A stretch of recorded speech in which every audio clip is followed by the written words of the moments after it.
Happy New Year, everybody. I'm Howard David, and in just a little while, we'll be meeting up with my colleagues Don Perkins and Merle Harmon as we get ready for what has become a New Year's Eve tradition, the Bluebonnet Bowl. This year, Purdue and Tennessee, two schools so very deep in football tradition. And what a great way it is to close out the 70s. And this is the final athletic event of the 70s with the Bluebonnet Bowl in this magnificent eighth wonder of the world, the Houston Astrodome. We'll return to check in with Merle and Don right after we pause for this message.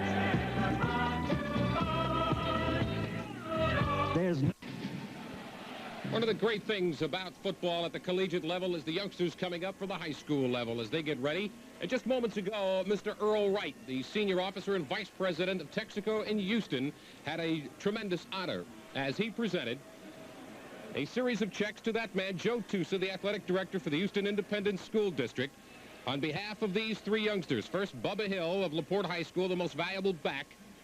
Then Mark Jackson, the most valuable lineman from Madison of Houston High School. And finally, the most valuable player, Ricky Madison of Memorial High School. Each presented a $1,000 scholarship check in their name to their respective schools' general fund. And now let's go down to the field where Merle Harmon and Don Perkins are standing by. Thank you very much, Howard. And Don, in the last 6 years, the Bluebonnet has produced some tremendously explosive teams like, well, they've scored better than 57 points combined in the last 6 years. Are Purdue and Tennessee capable of equaling that tonight? You know, I think under normal circumstances, Merle, they might be, but I think probably not so. Purdue's primarily, even though a lot of accolades have been given to their quarterback, Mark Herman, and he's deserving of them. He owns nearly all the Big Ten passing records, but primarily they've been winning their games defensively. And on 6 occasions this year, out of their 9 victories, they've held their opponents to less than 100 yards rushing, and on 2 of those occasions, they've held them to also not only 100 yards rushing, but less than 100 yards passing.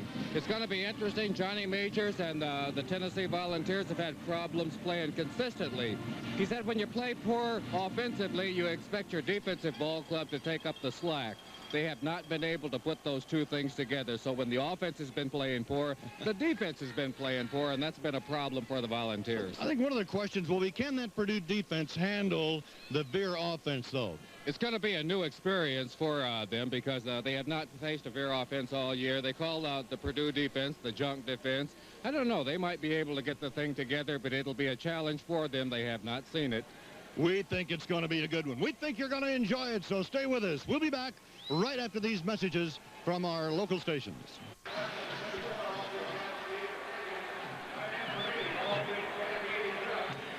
Well, you know, Don, we were talking about can Purdue handle the Veer offense. The Tennessee Veer offense features something a little bit special in quarterback James Streeter. They do, certainly do. Streeter is an excellent quarterback, and from this Veer, he not only can run the football, he throws it very well. He's an excellent passer. He's hitting almost 50% of his passes. Kind of vulnerable, though, when you're a Veer quarterback. You run the ball a lot. He's the mainstay for the Volunteers, and running the ball often, he can get hurt. But he's got an excellent receiver in Hancock. Hancock is just a sophomore. He's caught a bunch of them this year. 34 for almost 700 yards. A big game breaker also because he has caught one on a single occasion. He's gone for 85 yards. Well, now, Roland James, number 14 of Tennessee, probably will be tested more than ever in his career tonight in trying to handle one Dave Young, number 80 of Purdue, and, of course, Mark Herman on the other side of the fence. He's one of the great passers in America. All the coaches say that he can do it. They say that he can do it. The pro scouts say he's got to be a first or second round draft choice. He's an excellent punt returner also. He'll be a busy man this evening, though. Well, we're all going to be busy here at the Bluebonnet Bowl of the Astrodome, and we're ready for exciting football. So we'll be back with more from Houston right after this from your local station. Citizens Watch Company, the official timepiece of the MIZZLOU television network and the commemorative watch of the Bluebonnet Bowl. Tex Thornton, the executive director of the Bluebonnet Bowl, is about to receive a gift from Ken Reeves of the Citizens Watch Company. Ken? Thank you, Howard. Mr. Thornton, on behalf of Citizen Watch Company, it's my pleasure to present you with the official 1979 Bluebonnet Bowl wristwatch. We're sure you and the players will receive many years of pleasure and quality service from these watches. Ken, thank you very much. There's a lot of people spending an awful lot of time and hard work here, but I really do appreciate it. It's a beautiful watch. Congratulations, Tex. You deserve it. Thank you, Ken. Let's go upstairs to Merle and Don. All right, Howard, and the Tennessee Vols, who won 7 and lost 4 this past season, but finished a winner with a couple of big victories, will be kicking off, and teeing it up is Alan Duncan from Norris, Tennessee. He's a junior, and he's a good one. He kicked 40 straight PATs, including 7 last year, going back deep. Number 26 is Larry Perry for the Purdue Boilermakers, who were 9-2. And we're underway in the 21st annual Bluebonnet Bowl, and that kick went out of bounds. So we'll do it over. Went out at about the 2-yard line. Alan Duncan, we're talking about his prowess. He's 33 out of 33 in the extra point department this year, has kicked 10 of 15 field goals, and he has scored 63 points by kicking this year for Tennessee. And Merle, we might add that he was a walk-on on campus, came on without a scholarship. He's been a real nemesis against Kentucky. Kicked one to 25 yards this year with 5 seconds left in the game to beat Kentucky by 20-17 score. He's a sidewinder, and the Tennessee Vols, who are very used to bowl games, having been in 22 of them. The Purdue Boilermakers are making their 3rd appearance. They have won both previous appearances in the Rose Bowl and last year the Peach Bowl. Once again, Purdue sends 3 men deep. Larry Perry is back there along with 44 Wayne Smith. And this time the ball will be kicked from the 35 by Alan Duncan. Glad to have you aboard from the Bluebonnet Bowl, a New Year's Eve tradition. Pretty good hit. And it's going to be Wayne Smith a yard deep in the end zone at the 20. And he has dropped down to the 24. So we're underway. And wildly cheering fans from Purdue and Tennessee are here tonight. Suttle was in on the tackle. Here is the Purdue backfield featuring Mark Herman at quarterback. Augustiniak and Wally Jones are the running backs. The wide receivers, Bart Burrell, Dave Young, Raymond Smith. And the offensive line for Purdue, Fields, Schwann, Quinn, Hall, and McKenzie. And they'll run behind McKenzie. He's excellent. Mark Herman, one of the nation's great quarterbacks for the Purdue Boilermakers. Augustiniak tries the left side, crosses the 25 to about the 27-yard line. And the tackler is Bill Bates, number 40, the strong safety. Now the defensive line, Jones, Davis, Gillespie, White, and Ingram, with Gillespie keying as the nose tackle. The linebackers, Danny Spradlin and Craig Pookie. And the defensive backs, Jones, Martin, James, and Bates, will be tested by Mark Herman. Harrison Burrell are the wide receivers now for Purdue. And Young in motion, and it's a completion to Ben McCall coming out of the backfield. Purdue may have the first down just shy of the 35-yard line. Wilbert Jones, number 7, the left cornerback, a junior from Brownsville, Tennessee, to make the tackle, and let's see where they mark it.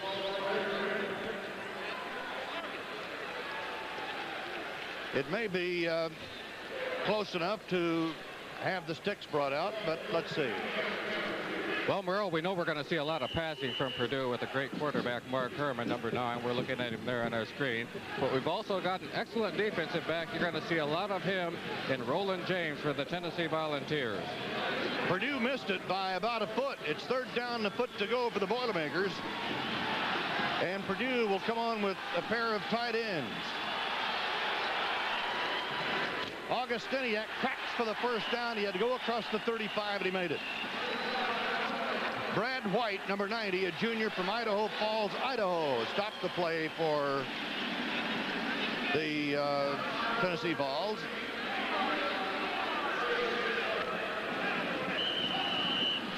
Tom Gillespie, a tackle, comes in as a second tight end. He has to change uniform jerseys. That's Johnny Majors, a head coach of Tennessee, back at his alma mater. He was an All-American single-wing tailback back in the 50s. Of course, built winners at Iowa State and Purdue. Smith and Burrell are wide for Purdue. After one first down, they go to the running game. Mike Augustiniak, a hard-nosed guy, runs for a couple and is brought down by Steve Davis, number 57, the defensive left end, a senior from Knoxville. Augustiniak, a senior out of Leo, Indiana, has rushed for 295 yards this year and has caught passes for 26 and has scored 4 touchdowns. It'll be 2nd down and 8. Mike Harris, 41, a senior from Los Angeles, and Bart Burrell, 87, are split. And this is Burrell, who was a high school teammate of Mark Herman. Herman to the air, and he's got one. To Mike Harris, number 41, at the 45-yard line, just across the 45. Danny Martin, number 29, a junior from McMinnville, Tennessee, had the coverage on the play, and Mike Harris has picked up another first down. He broke his jaw just a few weeks ago, in fact, in the game in Iowa. But he is back in action. That's one of the nice things about a postseason game, Don Perkins. Some of the injured guys have a chance to get back. Boilermaker's been out of action now for several weeks, and a lot of those fellas, although they have gotten rusty, they have gotten well. All right, here is Mark Herman back to the running game, and this time it's Ben McCall, the tailback. And McCall finds a big hole to get down into Tennessee territory to the 45-yard line. Brian Ingram, number 84, a junior out of Memphis, Tennessee, and the best defensive end for the Vols, makes the stop after an 8-yard gain. Ben McCall out of Chicago, a junior. You saw his rushing average there, Merle, better than 5 yards a carry. He hasn't picked up much yardage, but when he's done it well. There's head coach Jim Young from Purdue, and completing his 3rd year there. What a job he's done, huh? All right, McCall in motion, out to the right. Augustiniak through the middle, whacks his way down to about the 40-yard line, another first down. And it is Craig Pookie, number 44, the senior from Seattle, Washington, the linebacker, making the tackle. Talking about Jim Young a moment ago, as we go back and take a look at this man who's going to be a very big man before the night's over, Dave Young and his blocking ability. Steve McKenzie, 74, also was doing an excellent job in blocking there for Purdue. Young, though, counted on quite a bit, doing an excellent job of blocking. So Mark Herman has marched the Boilermakers, and this time he goes to number 37, John Macon. And Macon swings wide to the left, goes down across the 35 to the 34. And the free safety, Roland James, the great All-American from Jamestown, Ohio, makes the tackle. Purdue is very versatile in the running back department. They'll run a lot of backs in there. They'll also run a lot of receivers in. This game is important, Merle, to both ball clubs. It's been quite a while since Johnny Majors and the Volunteers have won 8 ball games in a year. They're 7-4 on the year. They have not won 8 games since 1973. Purdue wants to win 10, something they've never done. Second down 4. That's Burrell wide to the left. And in motion, Mike Harris. McCall, and McCall is still on his feet. McCall fighting at the 20 and down to the 19 before he is brought down by Roland James, the strong safety, number 14. So Roland James, we thought he would be busy tonight. That's a 15-yard pickup and a first down. Taking a look at it again, number 13, McCall came out of reserve ranks to gain 342 yards in his final 3 games. He was not a starter earlier in the year. He was a reserve. 5.7 per carry. That's a fine, healthy average. Another first down for the Boilermakers. In motion to the left side, that's McCall again. As Young swung in motion to the left, they go to McCall. He is brought down by Charles Gillespie, number 75, the nose tackle, a sophomore out of Spring City, Tennessee. A gain on the play, well, nothing this time. Second down, 10 at the 20. Might have lost a foot. Burrell, 87. Harris, 41, of the wide receivers for the Boilermakers. Pete Quinn is the center. By the way, Pete Quinn, they had a big barbecue at a ranch out here for both ball clubs. I want to tell you, Pete Quinn, number 63, the center, knocked him dead with an Elvis bit. That's Young in motion to the left. Herman back to throw. Goes to McCall out of the backfield. The gain is short at about the 16. Steve Davis, a senior from Knoxville, makes the tackle on Ben McCall, a junior out of Chicago, Illinois. The Boilermakers, with their 9-2 record, finished second of the Big Ten. They're starting to break up that old song of the Big Two and the Little Eight. Certainly, Purdue, with its tremendously impressive football teams for the last 2 years, have moved right into title contention of the Big Ten from here on out. 87, Bart Burrell. As you look at Mark Herman, his high school teammate, this is what he has done statistically. They go into the shotgun. First look now at the shotgun for the Tennessee defense. Almost picked off. Number 57, Steve Davis, almost got it before Raymond Smith, the intended receiver, was there, and Davis just about had himself an interception. Davis doing an excellent job. The shotgun formation is not unusual for Purdue. We expected that they might come in with it. Davis doing an excellent job defensively. Another new maneuver, Merle, this evening is Dave Young, the tight end, going in motion. That's something unusual for the Boilermakers. All right, the field goal attempt will be done by Seibel, and the kick is not good. So it is not good. And the Tennessee Volunteers have stopped the Boilermakers. We'll be back right after this message.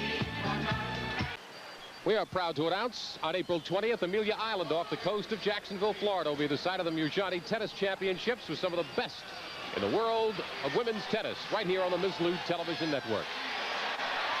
Now the Tennessee Volunteers, led by Jimmy Streeter at quarterback, running out of the eye, and he can run, he can throw, and he throws on first down. It's incomplete. Intended for Willie Galt, number 26, the wingback. Wayne Smith, 44, had the coverage on the play. He's the left cornerback, a senior out of Chicago, Illinois. Jimmy Streeter has Hubert Simpson, 32, and James Berry as his running backs. And as his wide receivers, Anthony Hancock, Reggie Harper's the tight end, Willie Galt. And the offensive line of Sutton, Marin North, Jester, and Irwin. And Irwin is a giant of a tackle.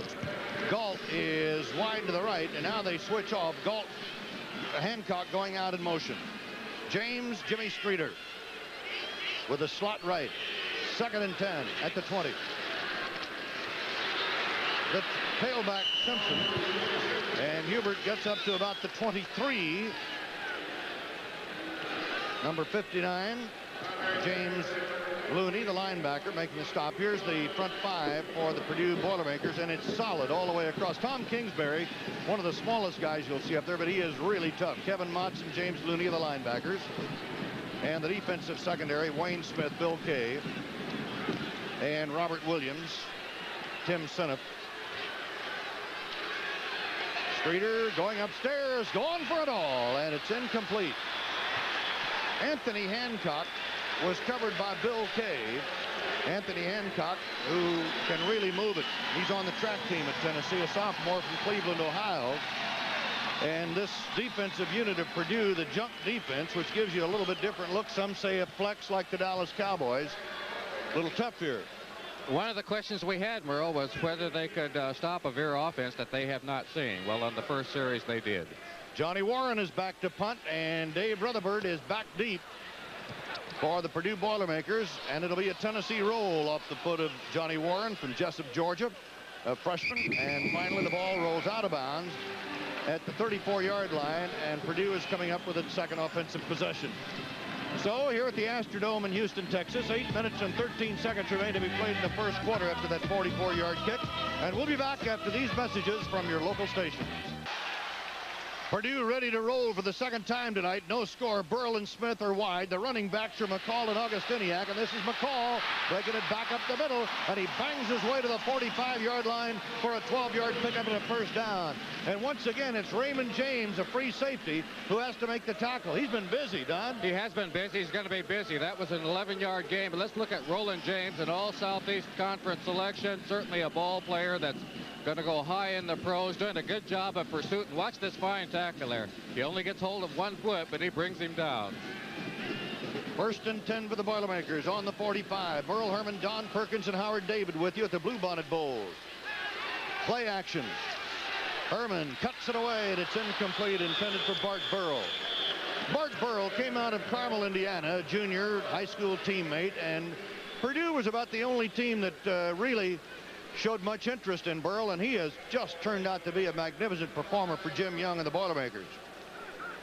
It'll be 2nd down and 10 on the 45. On the first series of drives, Purdue was able to move the ball down the field. We're looking at Jim Young, the head coach, just completing his 3rd year there at Purdue. He's had the first game of the decade, and he's got the last one. As Ben McCall breaks it back up to the middle, fumbles the football for about a 4-yard gain. All the way down to the 42-yard line. He got an extra 4 yards after fumbling the football. And number 66, Dale Schwann, the left guard, was right there all over it. McCall done an excellent job getting a good surge out of that offensive lineup. He was from high school, Chicago Mendel. He was 0-17 his junior and senior year. Doing an excellent job of running there. That's not bad when you can come back from 0-17. Johnny Major's a little concerned now about Purdue being able to move the football against his defensive unit. By the way, they marked the ball in the 44, making the play dead as the fumble was made. Augustiniak and McCall, but Herman's going to go for Burrell, and Burrell's got it. Burrell's got it. down inside the 25-yard line and out of bounds at the 24. Danny Martin, number 29, had the coverage, but watch Burrell. Tell you what, they look like pros on this one. Quarterback there dropping back, doing an excellent job. Herman has got a good sight on Burrell. Burrell doing a nice fingertip grab there. Bolitnikov, he's a lot like Bolitnikov in there with great fingers, great hands. A 19-yard pickup for the Boilermakers. Splitting wide to the right, Raymond Smith. Burrell going wide to the left. They pick up a slot man left, and this is Mike Harris. Herman, and pretty good rush put on. McCall was the intended receiver. Kenny Jones, who is 6'5", number 99, a sophomore from Nashville, came in, and he might have deflected. At least he gave Herman a great big pair of hands to try to throw over. No score in this game. 6 minutes, 57 seconds remaining to be played from the 8th wonder of the world, the Astrodome in Houston, Texas. John Macon, 37. Ben McCall, 13 of the running backs now. Second down, Purdue. This is Mark Herman. John Macon, not much. Craig Pookie, number 44. All Southeastern Conference linebacker, stopped that play in a hurry, and not much was right. A loss of 2. Third down, 12 coming up now. Augustiniak comes back in. Burrell comes back in for Purdue. It's a beautiful night in the Astrodome.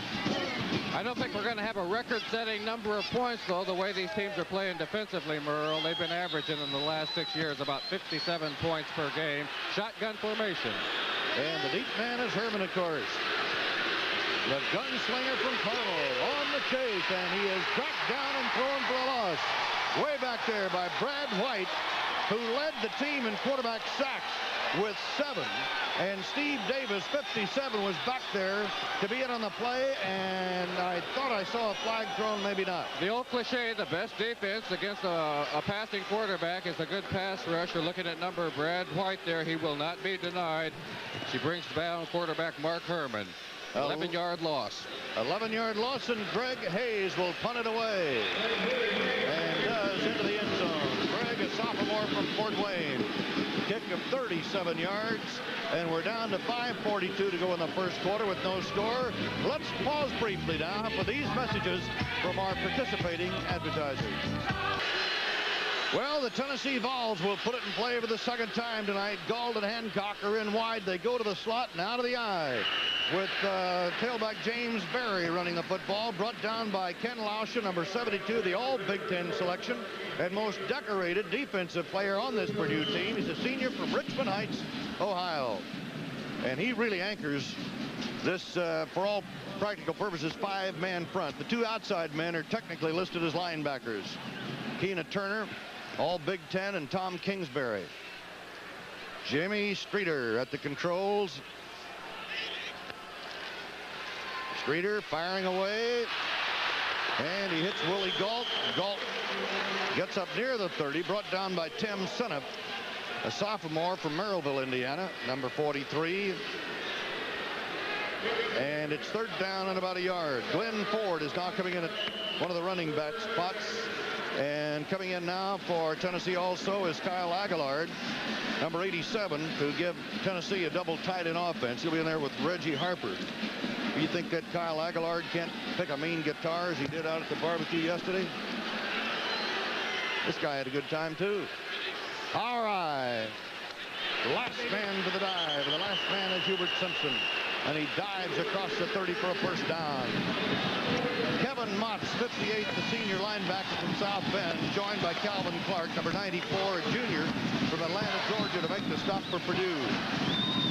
Purdue not giving much up defensively. After their 31-14 loss against Minnesota, they steamrolled everybody else, winning 6 straight ball games, and they're in top defensive form here tonight. Galt to the left, Hancock to the right for Tennessee. No score in this game. Tennessee has had 14 yards offense now, and they're trying to get more.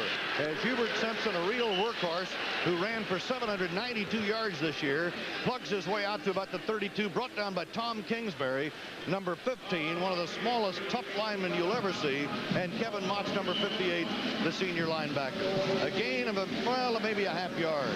It'll be second down coming up for Tennessee. 3:49 to go in the first quarter from the Astrodome. Purdue has had 90 yards total offense here in the first period. Splitting to the right side, that's Hancock. Streeter throwing on the run. He overthrows Willie Galt, who would come out the other way. The coverage by number 44, Wayne Smith. So the incompleted pass stops the clock with 3:35 to go in the first period, and third down coming up. The last quarterback of Streeter's style that Purdue faced was Ohio State's Rod Gerald, and that was 2 years ago. So it was sort of an unanswered question. How well will they handle a good veer quarterback? And so far here in the first quarter of play, the Boilermakers have done pretty well. Galt comes to the left side, Hancock to the right side. Third down coming up. The offensive line of Tennessee has been a little inconsistent this year, but now Streeter, straight drop back, rifles it over the middle, and it's intercepted by Kevin Motz, the linebacker. He's down inside the 30 at the 28, and Hubert Simpson stops him right there. So the Boilermakers pick off a Streeter pass and have great field position on the 28-yard line. Quarterback Streeter there dropping back, straight back. He thinks he's got an intended receiver over, but they're going to see number 58, Kevin Motz there, the linebacker, doing an excellent job backing up. The intended receiver was Ford, the running back. Motz doing an excellent job. The Boilermakers in great shape now. And Tennessee's into the field. And there again, Don, that jump defense is very hard to figure out, especially when you're seeing it for the first time.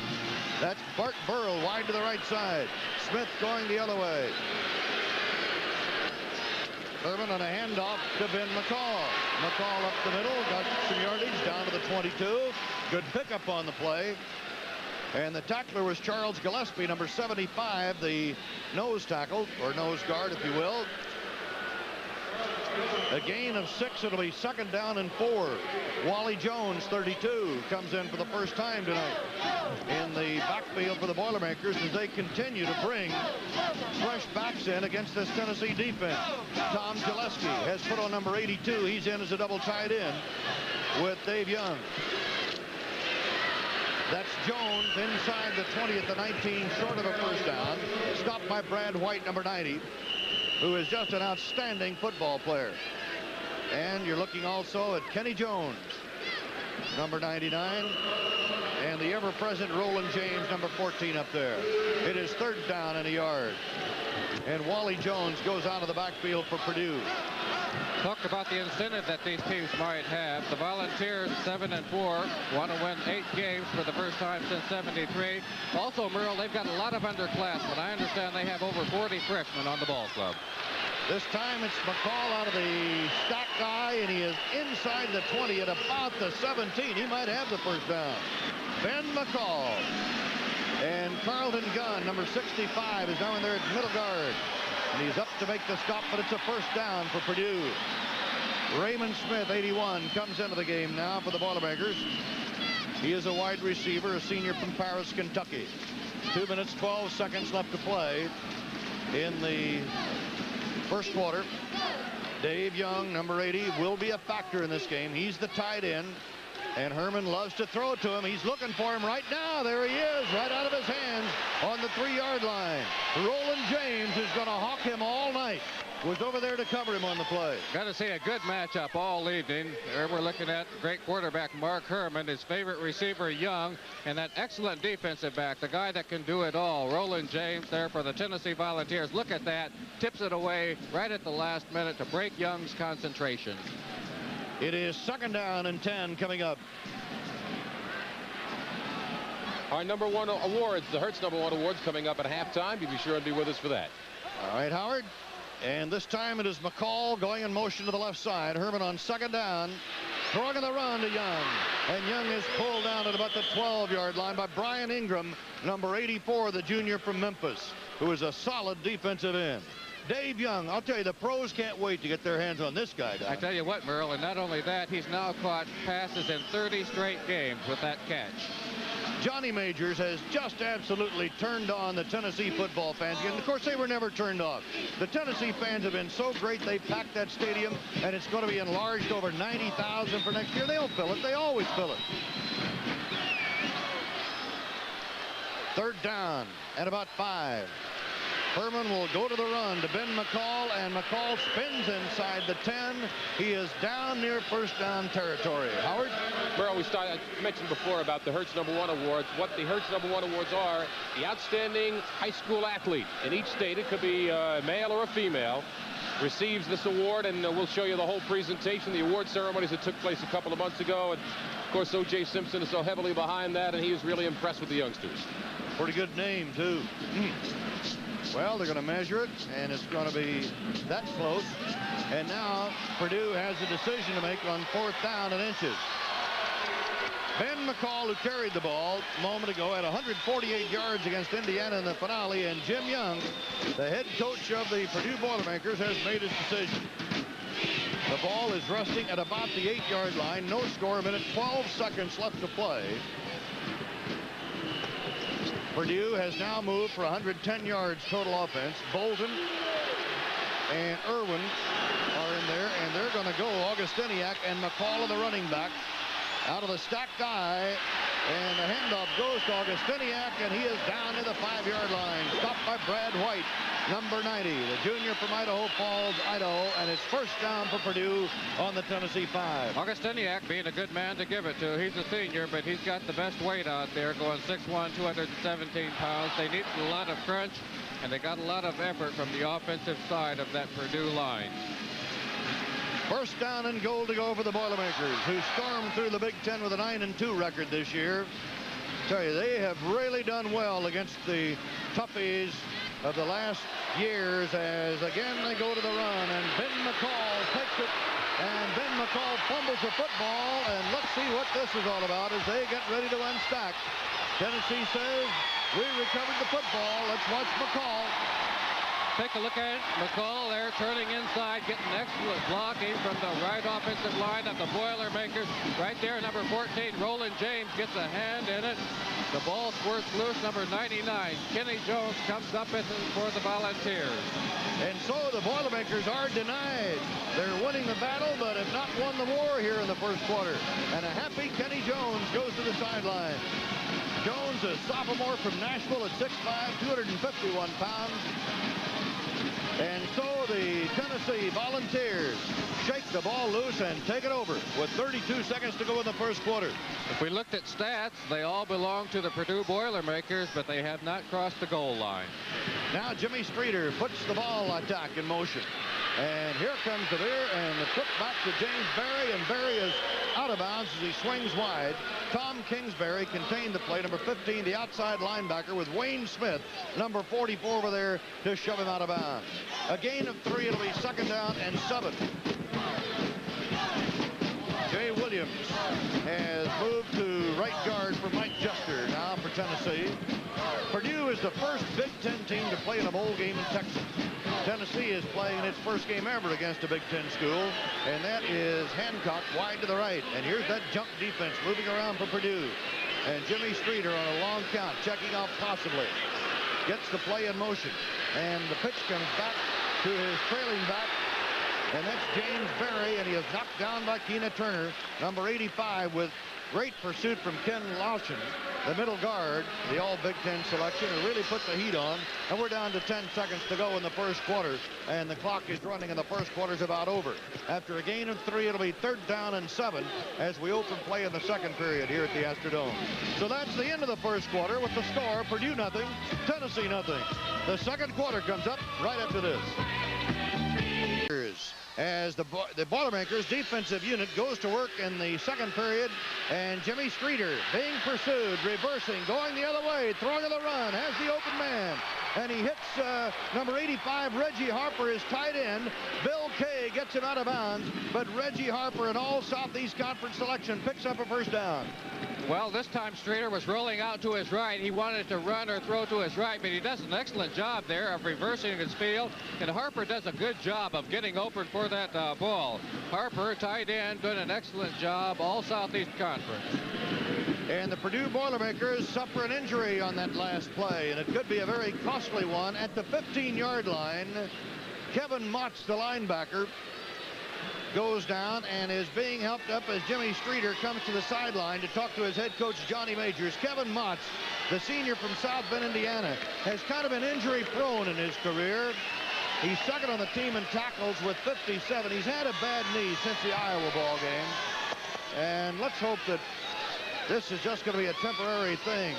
Yes, sir, those Tennessee fans are out in force. They're here from everywhere, including Gatlinburg, Tennessee. Gatlinburg is, well, about 300 folks are here, and Zeno Wall organized the group and brought him up here. And I'll tell you, he's some kind of a goodwill ambassador, isn't he? Some kind of promoter, Merle. Yes. Zeno was here in full force. So Kevin Motz goes to the sideline. Jimmy Streeter really puts pressure on the defense with his scrambling act. And one thing he's going to have to do to be successful against the Boilermakers is he's going to have to be able to throw the football, because nobody can run exclusively against the Purdue defense. All right, here we go. And that's Galt split wide, and the handoff goes to Simpson. Up across the 40 to about the 42. Mike Marks, who has replaced Kevin Motz as the linebacker. He's a junior out of Chicago, makes the tackle. Marks has seen a lot of action this year. So what Purdue will suffer there in the drop-off, they're about equal, I would think, in ability. It'll be second down coming up for the Volunteers. Second down and 5. Merle Herman, Don Perkins, and Howard David with you in the Astrodome, and we wish all of you the happiest of New Year's coming up. We're not far away, are we? Jimmy Streeter in command. Simpson right up the middle, a big hole across midfield for a first down to the 49. Marcus McKinney, number 34, and Tom Senna, 43. The safety men have to make the stop after an 8-yard pickup. Gilbert Simpson ran for 4 TDs against Notre Dame in a 40-18 win. When the Volunteers, and with running like this, it's easy to see why. Good leg action there, getting up in the air, getting away from would-be tacklers before number 34, Marcus McKinney, brings him down. Now Terry Daniels, 43, comes in to join Simpson in the backfield. And James Berry is in there too, and he runs the ball across midfield down to about the 48, brought down by James Lutie, number 59, the linebacker, and Calvin Clark, 94, the defensive left tackle for Purdue. So it is second down and 7. Coalfield, all right, welcome aboard. Second down. Lee North moves up over the ball for Tennessee. And on the sideline, you're looking at number 10. That's Alan Duncan, the kicker. Oh, a misfire. And they go after the ball. Marcus Jackson chasing. Did Marcus Jackson come up with it? No. It was number 85, Keena Turner, the all Big Ten selection. And an All-American on many teams with Marcus Jackson in pursuit. James Berry, the intended ball carrier on that one. A good pressure put on by 77, Marcus Jackson there. Number 85, Keena Turner coming up with it. Good defensive play by the Boilermakers. Well, we're down to 13-14 to go in the first half here in the Astrodome in Houston. And Merle, that's the second turnover for the Volunteers from Tennessee. Wally Jones and Mike Augustiniak come on as a running back. Purdue almost had a touchdown earlier, fumbled the ball into the end zone, recovered. Now Herman will try to get it all with Burrell, and Burrell makes the reception. Watch his footwork. He is unbelievable. At the 20-yard line, Burrell dragged his feet, made the catch, went out of bounds, and look at it. Good pass route being run by Burrell, but great blocking being done by that offensive line of the Boilermakers. Number 87 there. Well, we got Burrell. Maybe it's Willard. No. That is Mr. Burrell. Now, Kyle Aguilar is the big tight end who wears 87 for Tennessee. He's a Texan, by the way. But right now, it is Raymond Smith split wide to the left side. And the handoff goes to John Macon. Macon is inside the 20 to about the 19. Chris Bolden, number 61, who is down at right linebacker, a junior out of Atlanta, Georgia, and a 2-year letterman for the Vols, makes the tackle. It'll be, let's see where they mark the ball. They mark the ball near the 18-yard line. It'll be second down, 8. Purdue is now 135 yards offense. Tennessee at 32. Let me run my calculator on that one again, however, for Purdue. That's Young on the move. And Herman swings it with a flag down, goes to Macon, coming out of the backfield. He's wrestled out of bounds near the 12 by Wilbert Jones, number 7, but flags were thrown as the play got underway. Man in motion there, Young, I said earlier, was an unusual move by the Boilermakers. It is not unusual. It's a move that they use oftentimes to take advantage of his fine pass-catching ability. All that is going to be for naught. No, there's holding on Purdue. And the first penalty. In fact, this first half has been very free of penalties, and Purdue caught for holding, and the walk-off will come. There's no score here at the Astrodome. And, of course, the Astrodome is the site of the 21st annual Bluebonnet Bowl. And, of course, when we talk about the Bluebonnet, we talk about the nation's most exciting postseason game for just some big explosive offense. 57 yards combined, or 57 points rather, combined by both teams in the last 6 years in this ball game. They're going to have to hurry it up this evening, though. We're into the second quarter with 12:27 left, and nobody's got on the scoreboard. But Don, remember last year with Stanford, went wild in the second half. Out of the shotgun, Herman's got to throw in a hurry because Tennessee had a great rush with Bolden, the linebacker, coming on the play, number 61. And Tennessee, yes, Tennessee will blitz that shotgun. Little shovel pass there intended for number 32, Wally Jones. But on that kind of a pass, the receiver or intended receiver is so close that you really have to feather it in there. Mike Harris, 41. Bart Burrell, 87. That's Burrell splitting wide to the right. They're in now with Jones and Macon, the running backs. And out of the shotgun, Mark Herman. Herman throwing for Harris. And Harris cut back over the middle. Inside the 25 at the 24. And Roland James, number 14, the All-American free safety, makes the tackle. Shotgun passing situation here gives the quarterback, even a good one like Herman, more time to find his intended receiver. Mike Harris finds him downfield. Volunteers are playing kind of loose because Purdue had to pick up an awful lot of yardage. After a 3rd down and 18, it is now 4th down and 15. And they're going to go. Johnny Majors wondering, can we do it here? And Herman going to try to do it, and they nail him back on the 33-yard line. Charles Gillespie, number 75, the nose tackle from Spring City. Tennessee makes the tackle and sacks Mark Herman, and the Volunteers stop the Boilermakers again. Gillespie going in after Herman. Herman pumping right there. Thought he had a man open. There, Gillespie didn't care if he had a man open or not. He got him. No score in the Astrodome in Houston, and we'll be right back. Well, Merle, let me comment on this because it's hardly consistent with your telling me you're 37 years old, but whatever. Well, we got started early. Thanks to Tex Thornton in the game. Jimmy Streeter going all the way, but well overshooting his intended receiver, Willie Galt. Galt did not run the deep pattern, so something broke down there. Tim Senna, 43, had the coverage. Willie Galt, a freshman out of Griffin, Georgia, a real burner. Check it in now with Reggie Harper, the tight end, and something just broke down, Don. Streeter's a 50% passer coming into this game with over 1,200 yards for the year, but he's having trouble with that Boilermaker defense. A lot of people had trouble with Purdue, though, defensively all year long. It is now a 2nd down and 10 coming up for the Tennessee Vols. Galt and Hancock are wide. Jimmy Streeter owns almost all the records at Tennessee. How about this little maneuver? But he is knocked off his feet. Marcus McKenzie, the free safety, came up and played that one very well.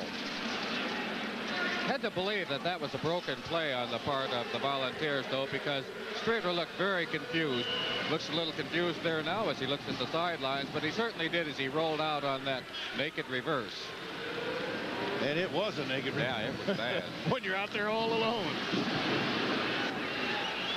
Well, the Bluebonnet Bowl featuring the Purdue Boilermakers against the Tennessee Vols. That's Hancock split wide to the left side. Galt to the right.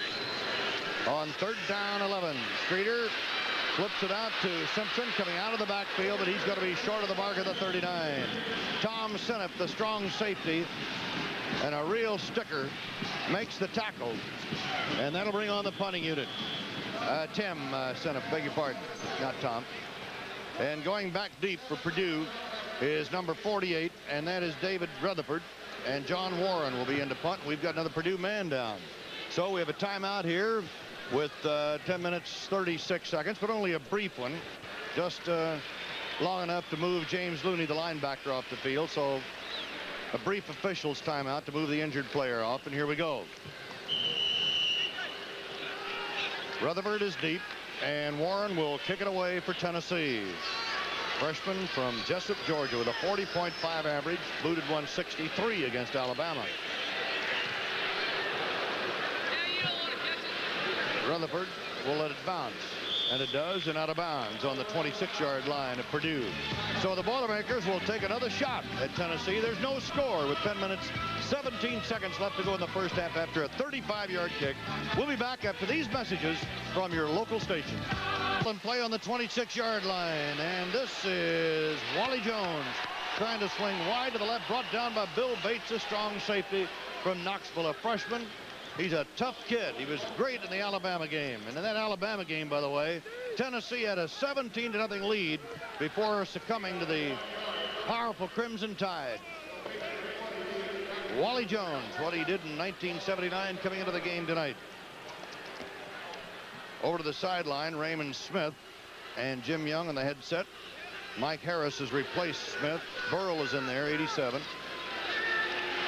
Herman, and the ball is tipped and almost intercepted. Mike L. Coffer, number 93, a freshman from Knoxville, who is just a tremendous prospect at 6'2" and 217, got his hands up to knock the ball away.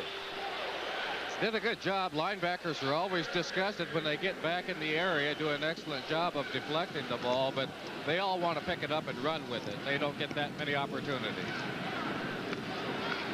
Mike L. Coffer, he's going to be a name and a familiar figure to Tennessee fans for the next 3 years as Jones goes in motion for the Boilermakers.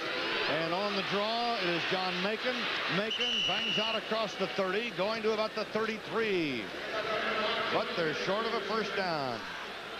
And Craig Pookie, number 44, the linebacker, makes the stop. Herman is now 7 out of 13 for 74 yards. And going back deep for Tennessee, Roland James, number 14. And back to do the punting, Greg Hayes, a sophomore from Fort Wayne with a 39-yard kicking average. And a long shot of 73 this year. Kind of a line drive kick and a fair catch called for and taken by Val Barksdale up short at about the 39-yard line. The ball's come out of this thing with good field position. Certainly have, and they're in excellent shape considering no points have been scored in this game, and offensively they have not been able to move. That 26-yard punt by Purdue has put them in excellent position. Merle, we're going to see them go against the junk defense. That's what they call Purdue. This year, they stopped people 96 times for 454 yards and losses. Last year, they were 4th nationally defensively. Gary Moore, rather, is now in the Tennessee backfield with Hubert Simpson. Jimmy Streeter running the offense. And that's Hubert Simpson again, a real workhorse. He's at the 42, brought down by Mike Marks, who replaced the injured Kevin Motz. And Marcus McKinney, the free safety, a sophomore from Barberton, Ohio, who started a lot of ball games and started the one tonight. Second down coming up for the Tennessee Vols and no score. Simpson, that last ball carrier, has an interesting philosophy. He likes to run tough. He doesn't want to dodge anybody. He says all they're going to get is knees, shoulder pads, and a helmet. Willie Galt, you saw him getting set, ready to go. Wide to the right, second down, and Streeter with play action. Now the scramble is on, the pursuit is on. He fires it away, and he completes it to Willie Galt, who had to come back to help him out. Wayne Smith, number 44, had the tackle, and Marcus Jackson was chasing Jimmy Streeter all over the place. So they don't wind up with much, a couple, but at least no loss. Willie Galt, 3 receptions, 95 yards. He's a freshman, and you'll hear a lot about him in the future, not only in Tennessee, but all across the country. Good thing he came back to help out quarterback Streeter that time, because Marcus Jackson was in hot pursuit. He was going to nail him. No score. And this time, Willie Galt's going to go the other way. Split wide to the left, and Hancock comes to the right, and up over the ball is Lee North, number 73, out of Tucker, Georgia. Streeter looking, throwing on the run. Ooh, almost a super catch by Hubert Simpson coming out of the backfield, but he couldn't quite control it. Kind of a shame, Earl, because that time Simpson was wide open. It was just a poorly thrown pass by Streeter. Threw it behind him and with too much steam.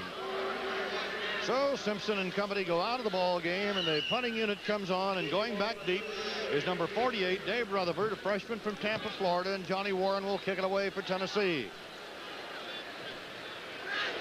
No score. We're 7 minutes, 36 seconds away from halftime, and Tennessee may be hit with a 5-yard delay. Talking about last year's ball game, and Stanford was very sluggish in the first half. And then Steve Dills led an unbelievable second-half comeback as an illegal procedure call, not delay the game, against Tennessee. Anyway, Dills came back and helped produce 25 points as Stanford stunned Georgia's Bulldogs 25-22. What a wild finish that one was. And they've all been like that, seems like, Don, in this one. I tell you what, we're going to have some action here in the second half. We'll talk to them and make them average that 57 points here. You're really after me, aren't you? Yeah, we need it. I was saying, as Warren gets ready to punt it away again, I was saying that I thought these two teams were so explosive we'd come back with that 57-point average. Don said, I don't think so. Warren gets it away after a good rush and a fair catch called for and taken by Rutherford on the 25-yard line. Well, punt returns were a nemesis for Purdue until Rutherford took over, but he gets no run back on this one. That was a 26-yard kick. We've got a timeout with 7 minutes, 23 seconds to go in the first half. We'll be back right after these messages. MIZZLOU and Purdue. All right. Glad to have you all here. A lot of Purdue fans came down, of course, and many came from Tennessee for this ball game as Purdue goes to the attack and to the running game to the 34-yard line with Mike Augustiniak carrying the ball. And the tackle made by Roland James.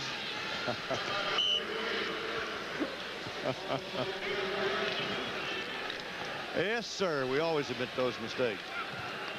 Jim Young, head coach of Purdue, recruited Mark Herman. And Herman hands off to Augustiniak, who goes to the 39, where he is stopped by Lamont Holt, number 47, a sophomore from Hampton, Virginia, a linebacker. Talking about Jim Young. You know, he came to Purdue 3 years ago, and Mark Herman was one of the most sought-after quarterbacks in America.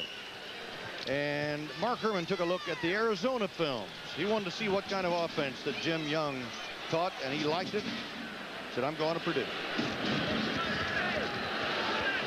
1st and 10. Augustiniak again. Augustiniak on a slant across the 45, but they're going to mark him as he slid from about the 44. Brad White, number 90, made the tackle. The defensive right tackle for the Vols. Looks like the Boilermakers, Merle, have settled down and decided that they're going to establish a running game. Mike Augustiniak, we're looking at there, has carried the last 3 times. Boilermakers have not been shut out in their last 29 games. And, of course, when you got a gunslinging quarterback like Herman, well, you figure you're going to score. There's a dive tackle with Augustiniak banging his way into Tennessee territory for a first down at the 48-yard line. Kenny Jones, number 99, who came up with a big fumble recovery in the end zone to stop Purdue from getting a touchdown back in the first quarter, made the tackle. First down for the Boilermakers on the 48-yard line of the Volunteers. Both these teams have rich traditions in football. Boilers, go Augie. Lots of banners out here tonight. Herman with some time. Herman going long for Burrell, and he's got him. And his old high school teammate and his roomie takes the ball down to about the 17-yard line. Bart Burrell hauls in the reception. He's not the quickest guy, but he's got great hands, and he runs good patterns. A lot like Freddie Bolitnikoff, quarterback Herman dropping back, looking for his favorite receiver, Burrell. These guys were high school teammates on the basketball championship there in Indiana in 1976. 33-yard pickup. And Brad White is limping off the field for Tennessee, and Bill Christian comes in to replace him. We have 5 minutes and 36 seconds to go in the first half, and no score. The ball is on the Tennessee 17. McCall and Macon are now the running backs. Harris and Smith are split wide.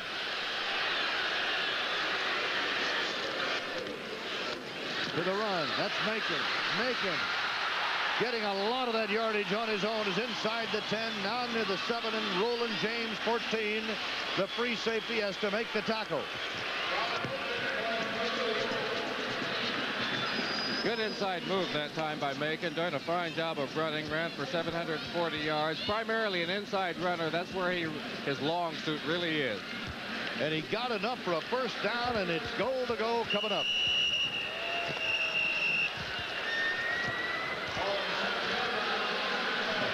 Roses are red, Viva la blue. Boilers and Oilers are the best on MIZZLOU.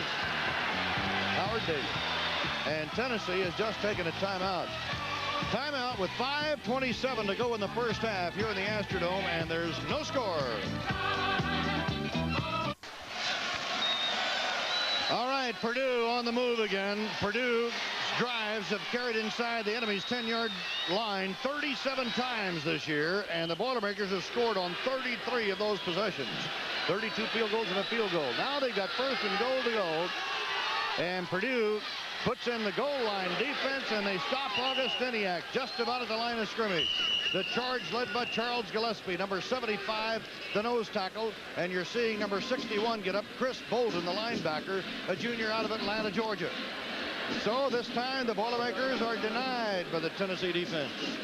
Purdue has picked up a lot of yardage. They've got 132 yards rushing. They've got 107 passing. All of that, though, has been at midfield, and the only thing that counts is once you cross that goal line.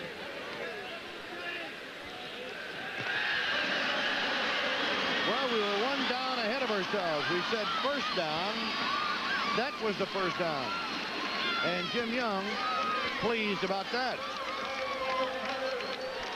Jim Young has really turned the Purdue fans on all around the country with this football team of his, as is Johnny Majors of Tennessee. Augustiniak, McCall of the running back split. They're into a pro set. This is McCall cutting back. McCall, touchdown, getting the last 2 yards on his own. Absolutely refusing to go down. Danny Spradlin, number 50, the linebacker, had a hold of him, but he just kept plugging away. McCall shows a lot of determination. He's primarily a cutback runner from what we've seen here this evening. We're going to see him cut back inside the grain there, and you're going to see him get hit short of the goal line right there. Really takes a lick, but does a good job of spinning his body out. Number 13, Ben McCall, going in for the Boilermakers. And so Purdue is on the scoreboard, and McCall, who had 148 yards against Indiana in the finale, scores the first touchdown, and Purdue is on the scoreboard. And Seibel is 31 out of 35, and he's now 32 out of 36 in the PAT department, that is. So with 5 minutes and a second left to go in the first half, the Boilermakers have finally scored against this stubborn Tennessee defense, a team that really hits, loaded with rugged, hard-nosed kids, the kind that have played for the Falls for years and years. Looking at it again, McCall now has 55 yards on 8 carries. You're seeing him cut inside there. Gained 148 yards in Indiana's finale this year. Fine effort. 148-yard effort against Indiana this year in the last game of the season. So Purdue is on top by a score of 7-0. And the Boilermakers, who finished the year with a 9-2 record and are playing in their third bowl game, the Rose Bowl, the Peach Bowl, and now the Bluebonnet Bowl, are getting ready as John Seibel will kick it off. The victory tonight in the Bluebonnet would give Purdue its first 10-victory season in history. Look at the Purdue Flying Chicken, will you? Trying to make it to the top. Yeah, he's carrying the Purdue colors right up there at the top of the Astrodome. I think he's trying to go to the house. He was looking for a way to get out. Gary Moore, 33. Anthony Hancock, 28, are deep for Tennessee. And it's going to be Hancock at about the 8. To the 15, he stumbled. He was losing his footing, but he managed to dive to the 20-yard line. And Seibel was right down the field. Kind of helped put the nails in. 7-0 Purdue. So Seibel gets credit for the tackle. And Johnny Majors Paces the sideline. Coaches have a tendency to do that, don't they? Jimmy Streeter has Simpson and Moore as the running back. And it's Simpson to the 23, brought down by Kevin Motts, 58, who's back in there, along with Tom Kingsbury, number 15. Motts was injured earlier, but he's back now at the linebacker spot on the left side. Hubert Simpson, who rushed for 792 yards altogether this year. Must have been some performance against Notre Dame when he scored 4 TDs. They beat Notre Dame 40-18. It is 2nd down, 7. Purdue 220 yards offense. Tennessee 46. Slot right for Tennessee. Streeter throwing incomplete, intended for Reggie Harper, number 85. He kind of threw behind him there. Reggie Harper, the All-Southeast Conference selection at tight end from Hartsville, Tennessee. A junior, is lettered twice. This defensive unit, the junk defense of Purdue, if you will, led by Kevin Motts and company. Motts is probably the toughest player on this defensive unit. He calls the defensive signals. There's no way they're going to keep him out of here tonight. Streeter's now attempted 11, completed 4 for 34 yards, 1 interception. Gall in motion, back to the left side. Streeter's got a chance to run the football. Look at the move he puts on. Dives out across the 30 for a first down. Marcus Jackson, 77, and Keena Turner, 85. Stop Jimmy Streeter, but not until he picks up a first down. He rushed for 377 yards this year, scoring 7 touchdowns rushing, 9 by throwing the football, and Motts is hurt again. There's the time, 4:08 to go in the first half, and Purdue leading by a score of 7-0. I think Streeter scrambling and running on that intended passing play is an indication of how good Purdue's defensive ball club is playing. And when your quarterback starts scrambling, you're in trouble. We're looking at quarterback Jimmy Streeter there, and we're seeing the injured man, number 58, Motts, being helped off the side of the field there. He went out once before, came back. All-time leading tackler with 283 solo, 234 counting all of them. You know, Jimmy Streeter knows what an injury is, too, because he missed a couple. In fact, he missed the Ole Miss game and the Kentucky game after hurting his knee against Notre Dame. But he's back, and he sends Galt wide to the right side, and Hancock split to the left. Marks is down as a linebacker for Purdue for Motts. And was the play over? It was not. Galt was the receiver, fumbled the football, and 43, Tim Sinnop was all over it. Wayne Smith, number 44, made the hit, and Sinnop made the recovery. Quarterback Jimmy Streeter, who's had a lot of them go off bounds. This time he's on right number 26. Willie Galt gets him right there, 44. Wayne Smith hits him, and the guy picking it up is Mike Sinney. Make that 10 Sinnop, number 43, recovering it for the Boilermakers. So Purdue has the football again. Can the Boilermakers take it in before the first half with 3:47 to go?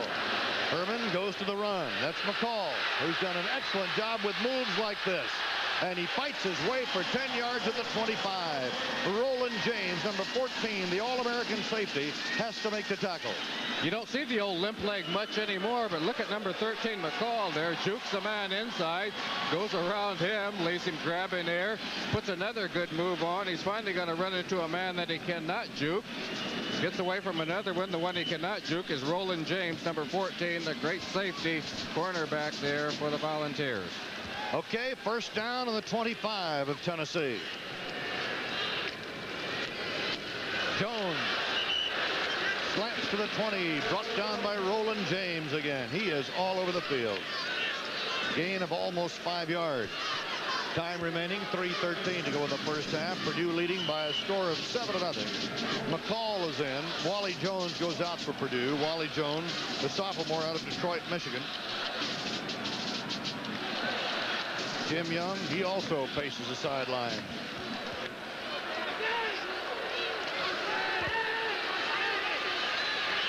McCall on the receiving end this time, and a first down as Pookie has to make the tackle.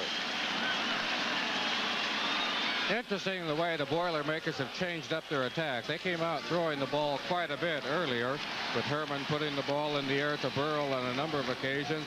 Now they started running the game with McCall doing an excellent job. And once again, Herman's gone back to the air, all successfully. Well, the Boilermaker cheerleaders warming up as the Boilermakers get closer at the 12-yard line with a first down. Tennessee has not been known as a good pass rushing team, and splitting wide to the left side in motion. Harris and Herman to throw, and throws to Burrow. Touchdown. So the combination of Mark Herman and Bart Burrow come up with another touchdown. That's Burrow's second touchdown reception of the season. Quarterback Herman just does a reverse pivot. Watch how he turns right there at the line of scrimmage, straightens up, and he's looking for his man Burrow, who's just running a slant in. Good pass there. Fed it right inside the defender. Good catch also by Burrow. And so the Boilermakers do score again here. No defense against the perfect pass, and that was just a perfect pass by quarterback Herman. Now the extra point try coming up, and it's popped right through there by John Seibel. That's his second of the night and his 33rd out of 37 this year. 5 plays, 35 yards, and the Boilermakers score again. 2:27 to go in the first half, and Purdue has a 14-0 lead. And Merle, you may be right after all. They may get up to that 57-point whatever they've been scoring here in the Astrodome at the Bluebonnet Bowl for the last 6 years. Looking at it again, no defense, like I said, against a perfect pass. That time quarterback Mark Herman was right on with Burrow. It was well defended, but you can't beat perfection. You know, one of the things that has been so consistent here in the Bluebonnet Bowl over the years is the second half comeback by the underdog team, the underdog at the half. It'll be interesting to watch the second half. Right now, quarterback Mark Herman's completed 10 out of 16 attempts for 127 yards and 1 TD. No interception. He's been rushing pretty well. He's -10 rushing. Quarterbacks are really good on their feet. Going back deep for Tennessee, Gary Moore 33, Anthony Hancock 28, and John Seibel will kick it off. Gary Moore, he can really turn it on. And let's see if the ball goes to him, and if he can. Ball is kicked out of bounds. So we'll do it over with 2:27 to go in the first half. Talking about Gary Moore, who is one of the deep men, and every time you look back there and you see him, you think of that 98-yard touchdown run against Auburn. Gary is a senior from Decatur, Tennessee.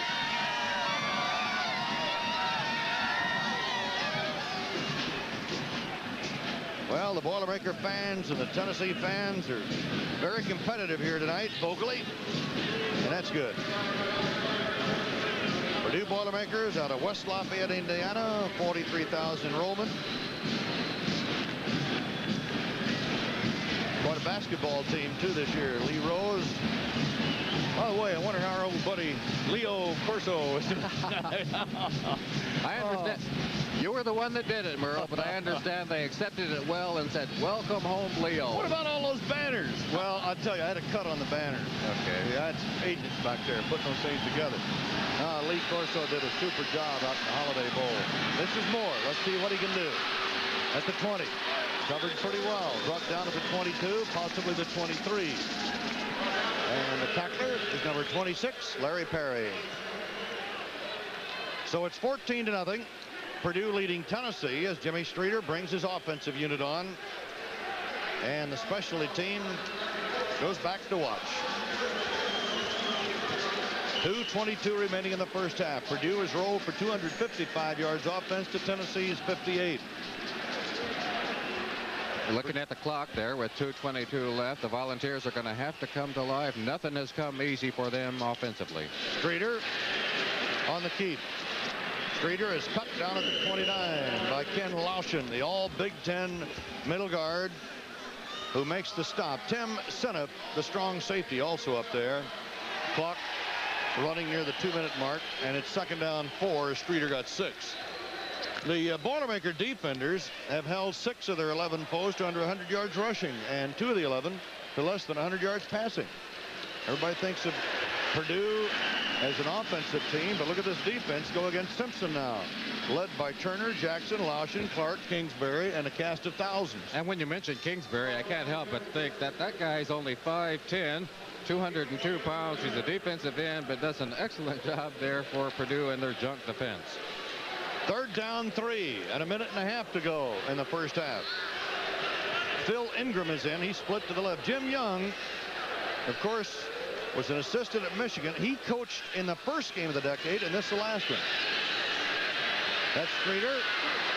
Streeter diving, has the first down about the 36 and is brought down and covered by James Looney. 59, minute 12 left. I better explain that. He was an assistant coach for Bo Schembechler at Michigan, and Bo suffered a mild heart attack at the Rose Bowl, and Jim Young took over as head coach. That was the first game of this decade. Tennessee has called a timeout. That was the first game of this decade, and this is the last one. So Jim Young has seen a lot of history. And Jimmy Streeter is a little winded out there on that last run. I don't think he was really ducking under anybody for the first down yardage. He was trying to keep from getting decapitated by James Looney there for Purdue, who was in hot pursuit. He came in head high and wanted to see if he could take his helmet and something else off with it. Back in Silva, North Carolina, they call Jimmy the Silva Streak. His brother's not too bad either. Back there, a lot of good Streeter football players. What, he's got a brother in high school, I guess, that's even supposed to be greater than Jimmy. Well, there's always that guy coming up. Purdue has won 13 consecutive times in its black home jerseys. By the way, they are the home team as they won the flip of the coin. They've won 12 straight at home. So they're rolling right along, and they're feeling at home here in the Astrodome, leading by a score of 14-0. And Tennessee with a first down on the ball, 36-yard line. Simpson has rushed 8 times for 26 yards as the Vols check out of the huddle and are ready to roll. Minute 12 to go in the first half. They're down by 14.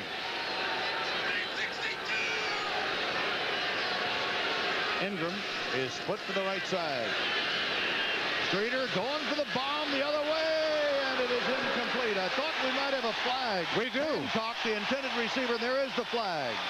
Marcus McKinney and Bill Kay had the coverage, and it was just one of those trip situations. It was inadvertent, but you can almost, well, you'll see it right now. Quite a foot race going on there between 28 Hancock, and you're going to look right. Well, I'm not sure that I saw anything hit or not, but the guy called defensively was John Macon. Make that K. Yeah, Offensive pass interference. Yeah, it was. It's going to go the other way, I guess. And Johnny Majors a little bit upset about that one. So it's offensive pass interference as they got tangled up a bit. Offensive pass interference, says Guy Gibbs, the referee. That's a loss of a down also. Ball going back to the 20. It's 2nd and 25. Minute and 6 seconds to go in the first half. Purdue on top by a score of 14-0 after a scoreless first period. Merle Harmon, Don Perkins, and Howard David wishing you all a Happy New Year coming up. There's that jump defense trying to confuse, and does, as Ken Lauschen, the nose tackle, put a real sock on Hubert Simpson. I could feel that one. How about you? Now it's 3rd down 27. Ken Lauschen, a big fella, he bench presses over 400 pounds twice at all conference selection. Purdue takes a timeout to stop the clock with 51 seconds left. While we're looking at Lauschen there, he's also a near straight-A student in civil engineering, so he gets the job done on and off the field. Boy, he engineered that defensive effort pretty good. So. The ball at the 19-yard line. 3rd down 27 coming up for the Tennessee Vols. Fans of all ages here tonight on this New Year's Eve. The Bluebonnet Bowl is a New Year's Eve tradition in Houston and now all across the country. I think the thing that Johnny Majors feared most is happening out here in the first half of play. He didn't fear quarterback Mark Herman so much, although Herman has been his normal effective self, but he feared the defense of the Purdue Boilermakers. and they have certainly stymied the Volunteers' offensive attack. The Volunteers have never gotten anything going so far. The Greater Houston Bowl Association, which presents the Bluebonnet Bowl, directed by Board Chairman Ray Driver, Vince Buckley, the president, Jim Morris, Executive Vice President, Lee Tucker, Bruce Conway, Weldon Humble. Weldon Humble, boy, there's a great football name out of the past. And Executive Director Tex Thornton, boy, what a show they put on. And Claude Clements, who hosts the big barbecue at the Regal Ranch for each of these teams. Dalton Hancock, they're split wide for Tennessee, they're in the eye. That's Hubert Simpson, brought down by Calvin Clark. At the 22, Mike Mark, 62, is in on the stop, and Purdue, I believe, is going to stop that clock again. Ball at the 23. Purdue takes a timeout now with 43 seconds to go. They want to get another shot. They want to get another shot. That's Joe Avezino. No, I beg your pardon. I thought I saw Joe coming up in the shot. John Warren will come and do the kicking as we look across the way. That was Leon Burnett, defensive coordinator of Purdue. And at halftime, Howard, we've got some super things coming up involving Hertz. And our #1 awards, which are presented annually to the outstanding high school athlete in each state in the Union. And we'll be presenting a special feature on that. And a little bit later on the telecast, we'll be presenting the Trainer of the Year awards in the 4 categories of pro, college, junior college, and high school. We're talking about Joe Avezino a moment ago. He's been a long-time associate of Johnny Majors, as back deep now for Purdue goes Dave Rutherford, and doing the kicking, Johnny Warren. Joe Avezino, by the way, is going to be the new head coach at Oregon State. What a super guy. Ooh, they almost blocked it. And Rutherford will let it roll. It takes a good Tennessee roll down to the 34, down to the 33 as Purdue went for the block. And number 34, Marcus McKinney, and number 44, Wayne Smith, were really flying. Looking at the time there with 30 seconds left, it was a 45-yard kick that time by the Volunteers, but primarily because the Boilermakers were trying to block it.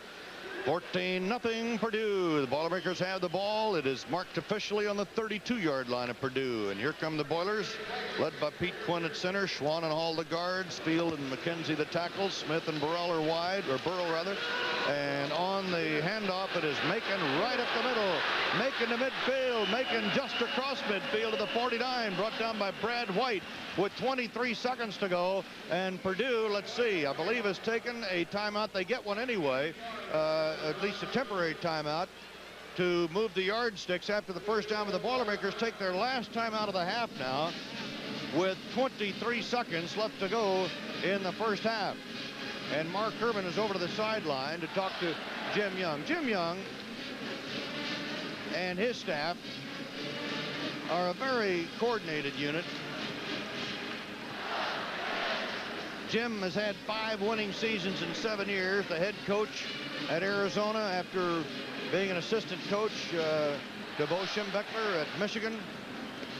And Jim Young, by the way, what is he, 42 years old now? 43 years old, and just a grandfather. So Purdue, with 23 seconds left to play in the first half with a 14-0 lead, and Raymond Smith splits out wide to the right. The ball's near midfield, just across the line in Tennessee territory, as Herman will operate out of the shotgun. And he has gone down the sideline for Jones, and Jones tries to get out of bounds and apparently does at the 22-yard line of Tennessee. Pass protection just great for quarterback Mark Herman that time. Jones finding himself wide open, wanted to get out of bounds so bad that he stumbled. And Purdue, with no huddle, is ready to move again. 15 seconds remaining in the first half. The clock starts to roll. And Herman going to the air, throwing for the sideline to Burrow, and I believe he's out of bounds when he caught the ball. So that stops the clock with 8 seconds left. Martin Burrow covered by Danny Martin, and here comes the field goal unit on as Burrow tried to pull off one of his circus catches, but not quite that time. So the field goal unit is aboard for Purdue and Johnny Seibel, who kicked a 29-yarder to beat Michigan, and is 2 out of 6 this year, will boot it from the 28, making it a 38-yard effort. And on the angle shot, he's got the distance, and it is not good. It is off to the left as Bart Burrell held for him, and Seibel's kick had the distance, had the height, but not the accuracy.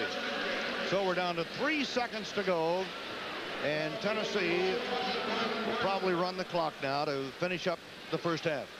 I would imagine so, Merle. You often think that a quarterback's going to put the ball in the air and go for the big one, but the way the game has been going, and quarterback Jimmy Streeter's had so much trouble trying to throw here this first half, I think they'll keep it on the ground going at halftime, and Johnny Majors is going to try to figure out what they can do with that Boilermaker defense. So Jimmy Streeter sends Ingram wide to the left, Hancock to the right side. No, sir. They're going to give it another shot. And Streeter cuts it loose. Do we have a flag down on that one or not? Wayne Smith was over there in the coverage. No flag is thrown on a play that ends the first half as they collided. And both went down.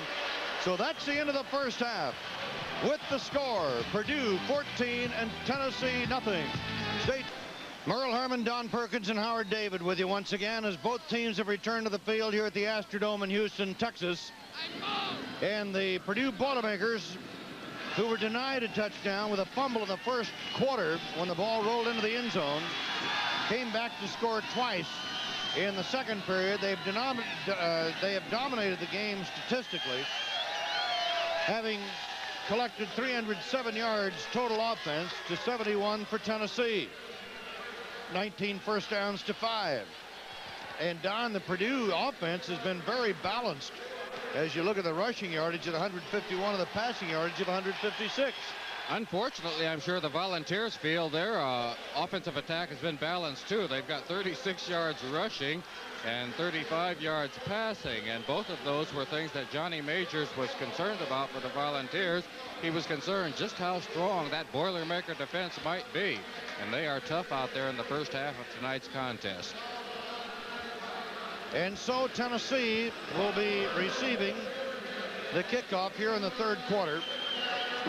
Tennessee sending back number 28, Anthony Hancock, 33, Gary Moore, and 26, Willie Gault. And teeing the ball up or ready to is John Seibel to kick it off. The Boilermakers going for their 10th one of the year. They had big victories this year over Notre Dame at 28-22 and Michigan 24-21. Somebody at the press box said at halftime that Purdue left too many men on base in the first half. They had all the opportunities to do a lot of scoring and only have 14 points on the board. But right now, I don't think Jim Young is going to complain too much about that because his defense has been so strong. And here we go. And it will not be run back. Gary Moore will down at the end zone.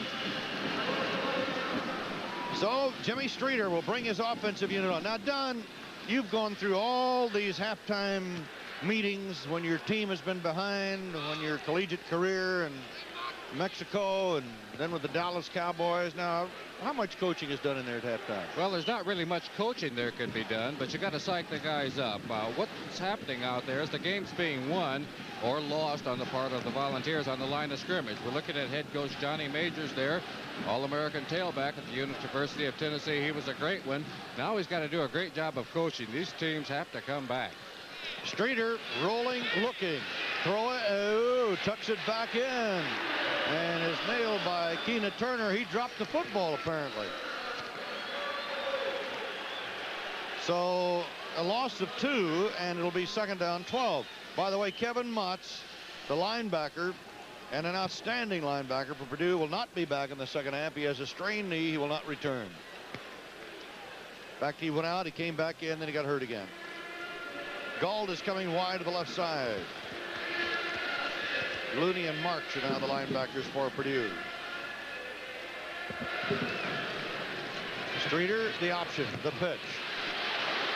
Berry breaks a tackle and gets out across the 25 to about the 26. Calvin Clark, number 94, and James Looney, 59, nailed him.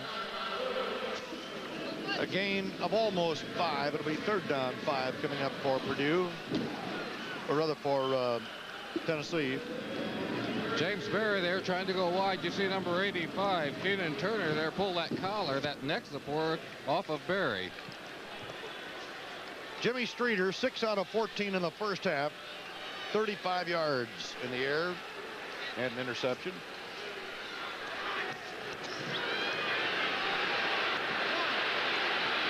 Streeter, not quite for a first down. Calvin Clark had the pursuit and finally pulled him down from behind. Clark almost got him for a loss, but Streeter ran out of that, but he did fail to get the first down. So Jimmy Streeter, the Silva Streak from Silva, North Carolina, who scored 16 touchdowns this year, leaves the field. Johnny Warren comes in, and that's Dave Rutherford going back as a single safety, and Johnny Warren will kick it away.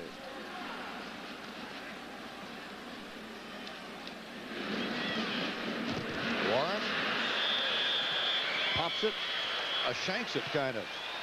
And let's see where they mark it. They're going to mark it on the 43-yard line of Tennessee. So Johnny Warren did not come up with one of his patented good kicks that time. It just simply shanked off, and so Purdue comes out of it with great field position, a 13-yard kick. So we have a timeout here in the third quarter. Purdue is leading Tennessee by a score of 14-0. We'll be right back. Here come the Boilermakers on the 43-yard line of Tennessee. Mark Herman at quarterback, going to the running game, and Ben McCall, who had a good first half, carries it down to the 40, and he is brought down by Steve Davis, number 57, the senior from Knoxville, who is a defensive end. Ball is marked in the 41. Gain of 2. It'll be second down 8. Johnny Majors was concerned about the Boilermaker defense, whether they would be able to penetrate it, and he had reason to be concerned. The Volunteers have had problems. Jim Young was concerned about the quickness on the part of Tennessee. That has not been a factor so far. Now in motion comes Harris. McCall, play action fake. Herman to the air, going for Burl. He's got it, runs the pattern, and is out of bounds on the 23, chased out by Danny Martin, the right cornerback from McMinnville, Tennessee. Volunteers were blitzing on this one, and when you get a blitz, you've got one-on-one coverage deep. Bart Burl, beat the defensive back. He's working on number 23 there. Is got to pick up that name on 23 that he's working against. But anyway, Burl did pick him off. 15-yard gain that time for the Boilermakers. Now in motion comes Ben McCall. Macon goes inside the 20 to about the 17. Brian Ingram, number 84, the defensive right end, on the stop. John Macon, a junior from Marion, Indiana, rushed for 425 yards. He's number 37. Well, let's see. We had a Burl's totals. He's got 5 receptions now, 15 yards on that one. He had 96 yards for Burl in receptions, and 5 from Herman. Ben McCall in motion. The pitch comes to Macon. Inside the 15 to the 14. Steve Davis makes the stop for the Volunteers. Now I'm kind of surprised that as we've got another injury here for Purdue, and that looks like Macon is down this time.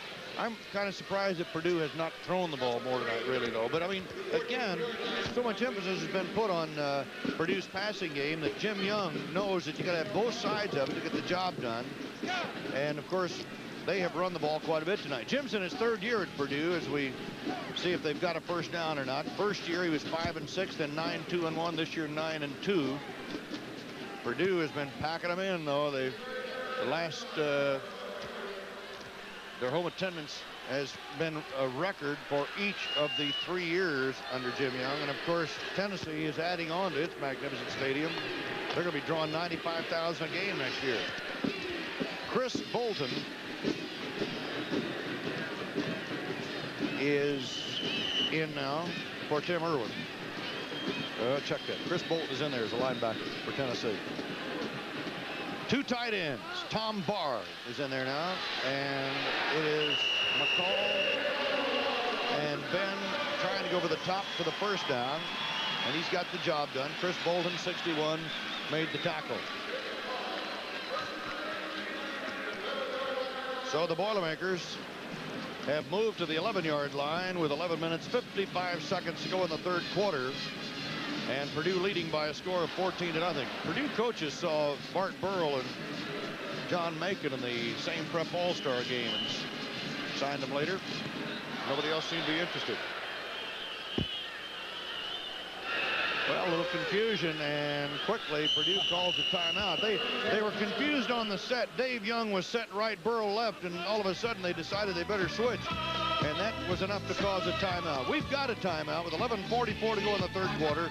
Purdue leading by 14-0. Back after these messages from your local station. Purdue with the football, and it is Herman looking to throw, and he cuts it loose. And guess who's there this time? Dave Young, but it was no good. Bill Bates was back there on the coverage. Dave Young, the Big Ten's leading receiver with 51 catches for 512 yards and 8 touchdowns this year. Thought he should have had that one. Barely caught a pass. He caught a pass. Well, we hear from Howard David a little later here. Second down, coming up and 10 yards to go. Raymond Smith is split to the right side. And Herman goes back to the run to Ben McCall, and a great defensive effort by Steve Davis, number 57, who cut in there and knocked him down. So McCall goes down for a loss. McCall been picking up quite a bit of yardage for the Boilermakers on the ground. Ground game along with the air game has been doing spectacular. Here McCall is trying to go wide. You're going to see Steve Davis right there shooting through. Number 14 also in the action is Roland James, the defensive back, coming up to make sure. Tim Irvin has been in there for a couple of plays. Danny Spradlin is back as a linebacker for Tennessee as Harris splits to the left, and a shotgun for the first time in the second half. On third down, Herman throwing. There's Young. Touchdown. Dave Young, his 9th touchdown reception of the year. And the big 6'6" junior from Akron, Ohio, is a very happy man now after he had not been able to catch that last one. He had this one all the way. Not only does he have the range and good hands, but he's got good footwork. You're looking at a 6'6" receiver there getting downfield. Quarterback Mark Herman has to work a little bit to get a chance to throw to him. But watch the footwork right there. Getting those toes inbounds there for the catch. So the extra point try to come up now. John Seibel with Bart Burrell holding. And Seibel pops it high and gets his third PAT of the night. 10 minutes, 52 seconds left to play in the third quarter, and Purdue now owns a 21-0 lead over the Tennessee Volunteers. So the Vols will see if they can come back and get an offense going now against this Boilermaker defense, which has really been tough tonight. Certainly has, and with that catch, that tied Young with ex-Oiler Jim Byrne with 17 for career TDs at Purdue.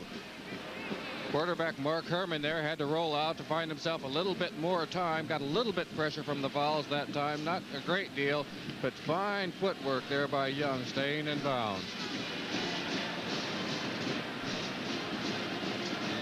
All right, going back deep for Tennessee is Anthony Hancock, number 28, and the kick for Purdue is John Seibel. Gary Moore will also be back for Tennessee.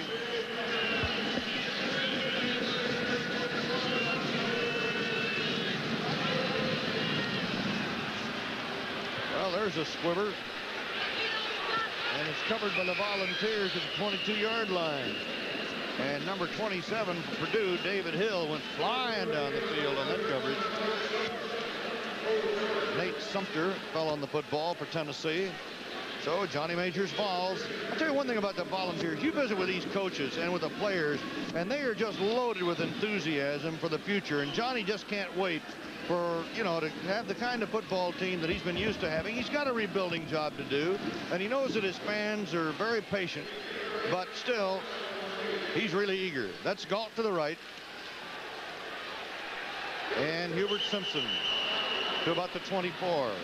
Mike Marks, 62, the linebacker, stopping the play with Tom Kingsbury, number 15.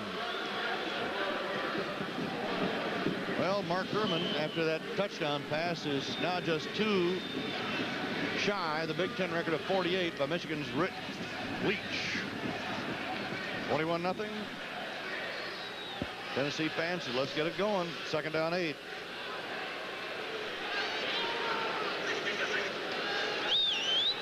Jimmy Streeter going long, and he's got a man, and there he is. That's Hancock. Hancock is down into Purdue territory. He is down on the 36-yard line. Bill Kay pulled him down. A beautiful pass play from Jimmy Streeter to Anthony Hancock, and Hancock can really burn you. Looking at it in isolation, the Volunteers really needed this. Anthony Hancock, number 28, doing a down and in there. Gets by the intended receiver, Bill Kay. Excellent pass by Streeter. The Volunteers need a big play like that, 44 yards, to make something happen and to come to life in the second half of this game. Well, as we mentioned before, the underdog has always put on a show in the second half. Let's see if Tennessee can keep it moving. They're down 21-0. Dive tackle was Simpson, brought down by James Looney, the linebacker, number 59. Hubert Simpson carrying the ball to the 30 for a 5-yard pickup, and it's second down 5. And now after that 44-yard pass play and a 5-yard run, all of a sudden the Volunteers seem to really have it cranked up. Gauld and Hancock are going to the right side with Gauld in the slot.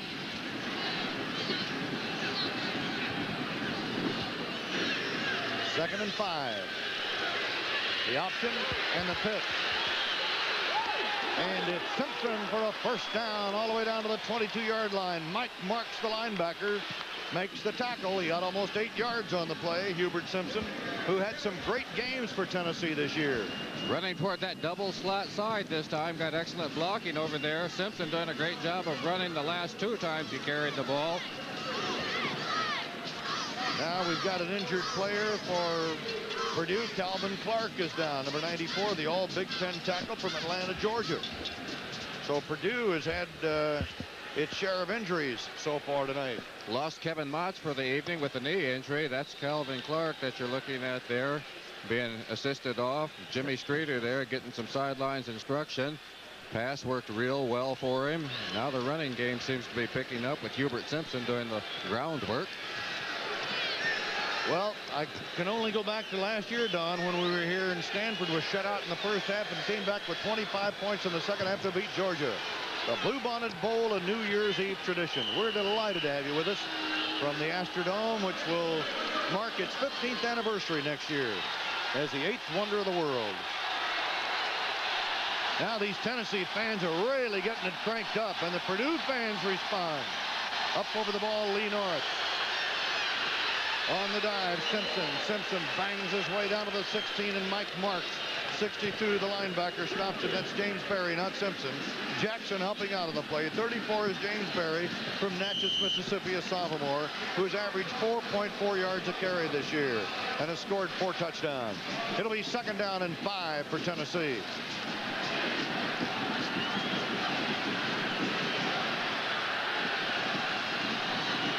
All right.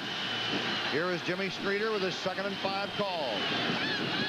This time it's Hubert Simpson. Simpson gets inside the 15, and that's all as Tom Kingsbury, 15, and Mike Marks, 62, tackle him there. And it's third down and 3.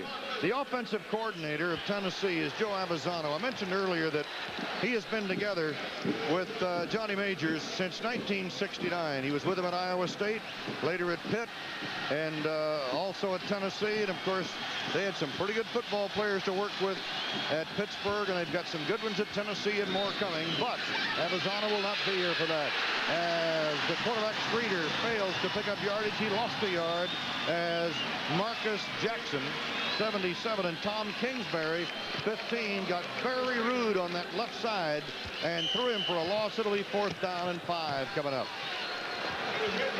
But we do want to wish Joe Avezzano and his wife Diane the very best at Oregon State. They're going out there to rebuild a program.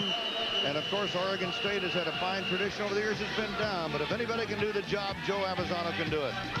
All right, we've got a timeout for Tennessee, and we'll be back right after this.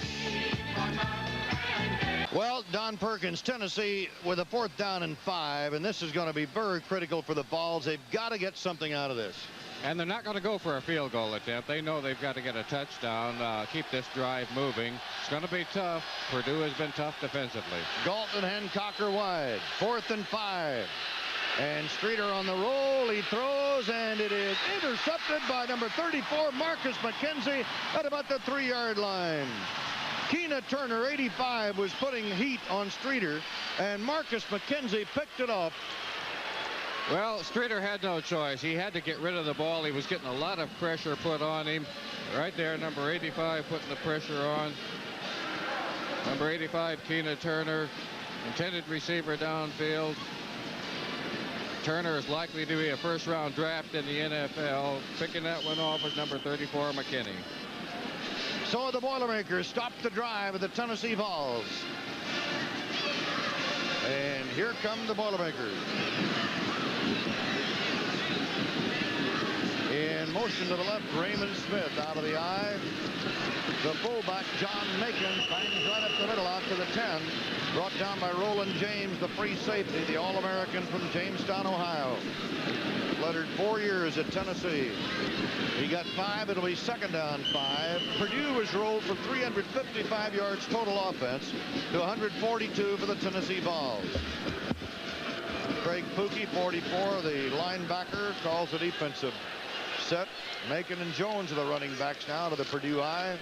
And Macon, quick hold, quick hit, and a fumble of the football. The whistle may have blown it dead. If it didn't, Tennessee has recovered the football. But I thought I heard a whistle blowing the ball dead right after the hit. And we've got an injured volunteer this time. Or is it a Purdue Boilermaker? It's a ball. The attendance here in the Astrodome tonight, 40,542 on this New Year's Eve. This is the 21st Bluebonnet Bowl. And the games of the past have really been wild. They've been something else. For the 4th straight year, MIZZLOU Television Network proud to present the Nutriman Trainer of the Year Award. Here's Bill Boswell, Vice President of Dracket. Our thanks to Bill Boswell, Vice President of the Dracket Company, announcing the 4 winners last week at the National Football Foundation Hall of Fame in Kings Island. And you understand the importance of the trainers. And both the guys in that hit are out of the ball game with injuries as Burrow grabs off another pass for Mark Herman. Bart Burrow brought down by Danny Martin. But Burrow, I tell you, this kid makes as good a diving catches that you'll ever see, and defenders can't do a whole lot about that. We mentioned earlier that he looks a lot like the great pro Freddie Bolitnikov. Just not excessive speed, not great speed, but good hands and great footwork at knowing where that out-of-bounds mark is. 14 yards and a first down. Burrow is now 110 yards and 7 catches. Mark Herman, the junior quarterback, sending Smith in motion to the right. And he goes to his tailback, Wally Jones. And Jones whacks up to the 35, brought down by Brian Ingram, the defensive right end, number 84 from Memphis, Tennessee. Wally Jones from Detroit, a sophomore. Mark Herman, number 9, you're looking at him right now, is 6'4", 188 pounds. He threw for 2,074 yards and 13 touchdowns. And he is certainly going to be a leading candidate for the Heisman Trophy next year. In fact, many thought that he should have been higher in the voting this year. Herman, he's got Young. Dave Young is on the way, but he doesn't quite have the speed to break it all the way. He fumbles the ball in the tackle, and Tennessee recovers. Big Dave Young hauled it in. Steve Davis, 57, came in to make the recovery, and watch this, a 50-yard pickup, but a turnover. Young, who's a 6'6" target, doing a great job getting downfield right there, runs over a would-be pass defender there, makes a nice fingertip catch. He doesn't have the speed to go all the way. You're going to see him get brought down there by number 7, Wilbert Jones. Jones goes for a ride, gets a little help, and right there the ball squirts loose. As Young goes to the ground, you're going to see it picked up by Steve Davis for the Volunteers. There's Davis going on it. A big break for the Volunteers. And Craig Pookie's hit, number 44, is what shook that ball loose from Dave Young. And Pookie is another one of those hard-nosed Southeastern Conference football players. But right here's the guy, Steve Davis, who fell on the football. Well, you also have a penalty marker thrown on the plate. Well, I think the penalty, and it was a late flag. The ball stays with Purdue, but I think that penalty was for Pookie's hit.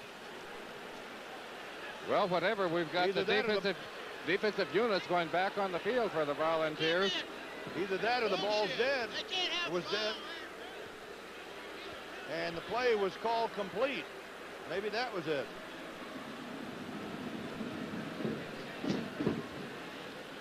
So the discussion still goes on. First, it was called a recovery by Tennessee. Let's see if we can determine. Now Purdue says they've got the football. Let's see it. Dave Young taking it 50. There's a look at Young going downfield. There's the hit. First by number 7, Jones. Then Pookie comes in. You can see the ball right there. The ball is going loose. You see it bounce off the hip.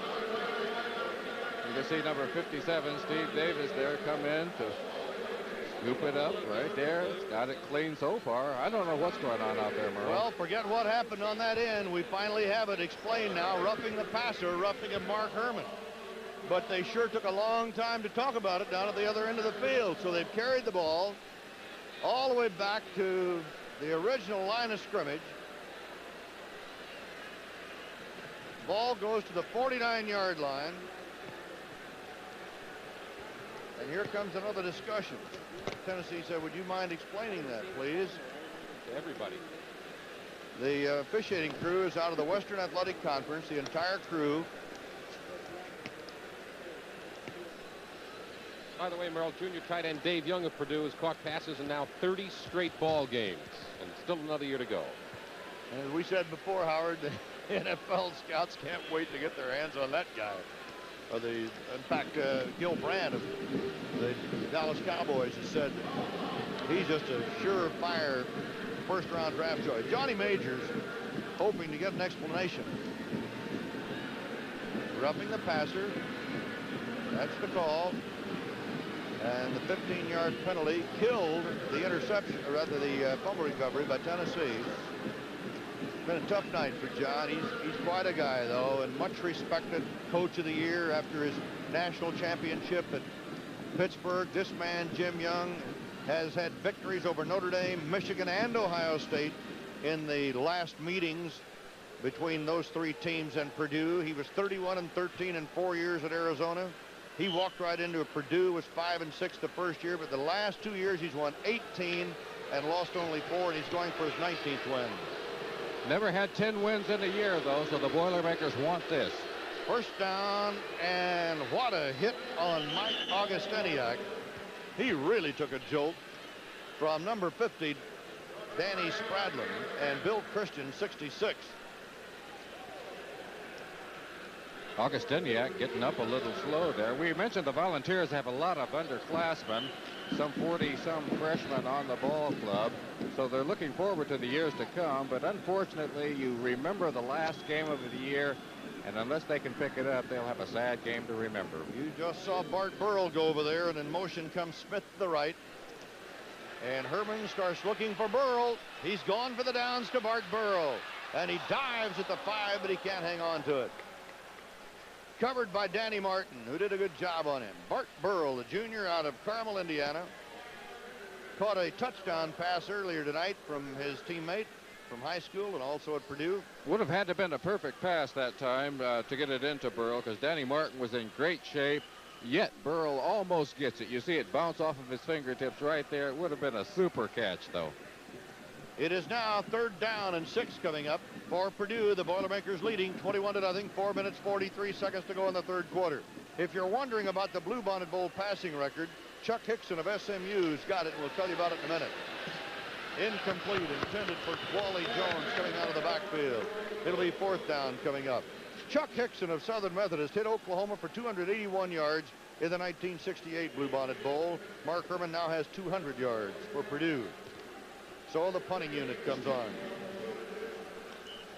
Roland James, who was shaken up earlier in that big collision with Macon, is back to receive the punt from Greg Hayes. This is Roland James.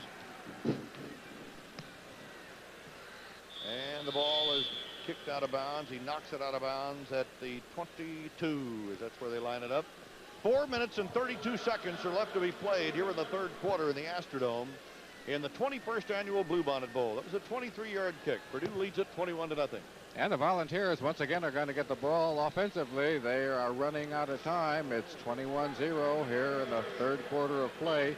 The Volunteers have yet to get anything much going offensively. They had a couple of good runs, a good pass play, but threw an interception in a very, very desperate situation.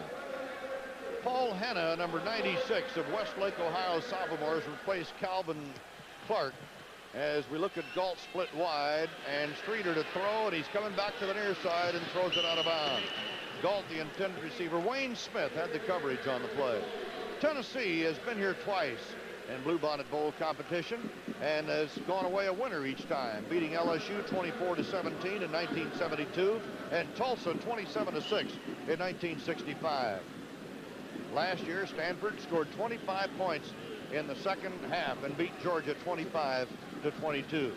In the first Bluebonnet Bowl, Clemson and TCU kicked it off in 1959. Clemson won that one 23-7.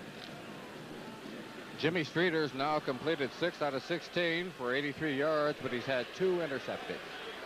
And he's got his wide men out, his flyers. He's got 3 wide receivers that can really burn you.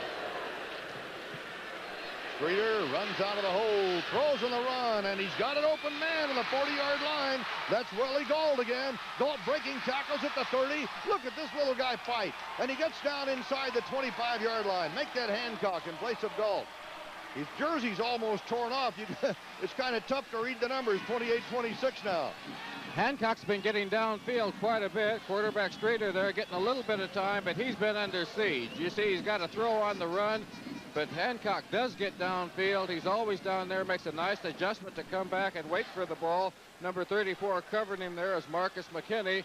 Galt doing a fine job, good second effort, getting a lot of Boilermakers surrounding him, but a big play for the Volunteers. Worth 56 yards. Now can the Vols take it in? 4:13 to go in the third quarter. They're down 21-0. And it's run this time. And look at Jimmy Streeter carry the nail down to the 10, brought down by Wayne Smith. Hubert Simpson was out front leading the play, number 32, and Jimmy Streeter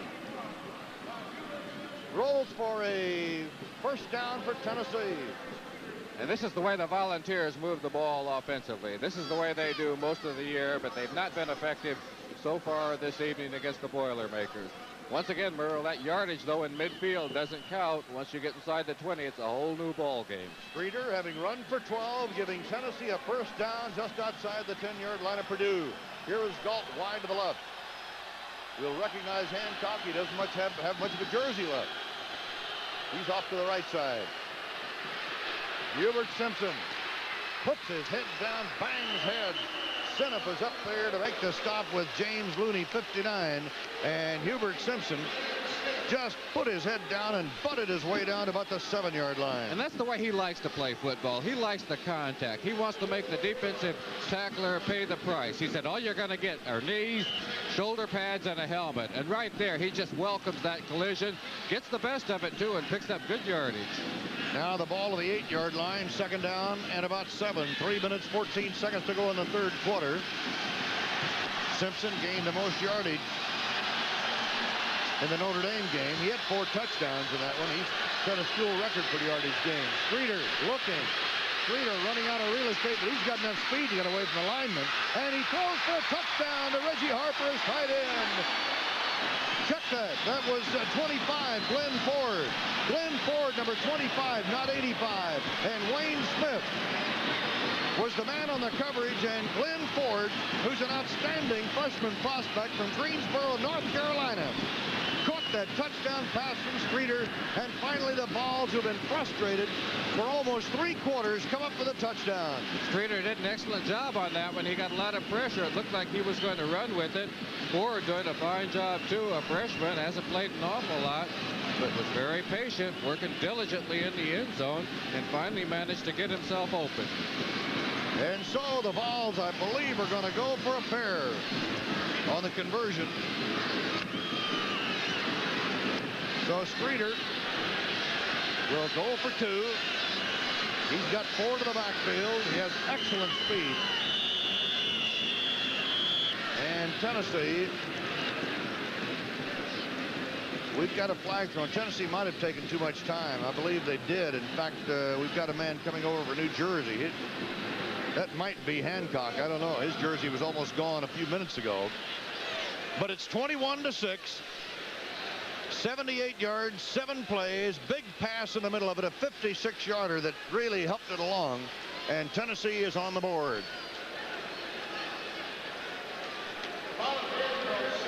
So the Volunteers,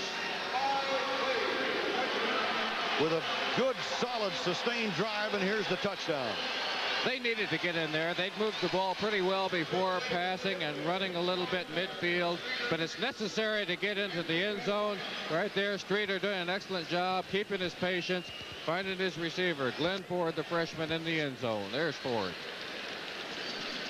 They don't hit hard on the tennis court except for the racket. And we'll have the best in women's tennis. Chrissy Everett-Lloyd, Martina Navratilova, Virginia Wade.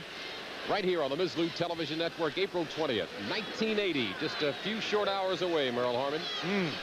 Howard, I know MIZZLOU's got some outstanding television entertainment and sports coming up for the year, and you're going to be traveling a lot in 1980.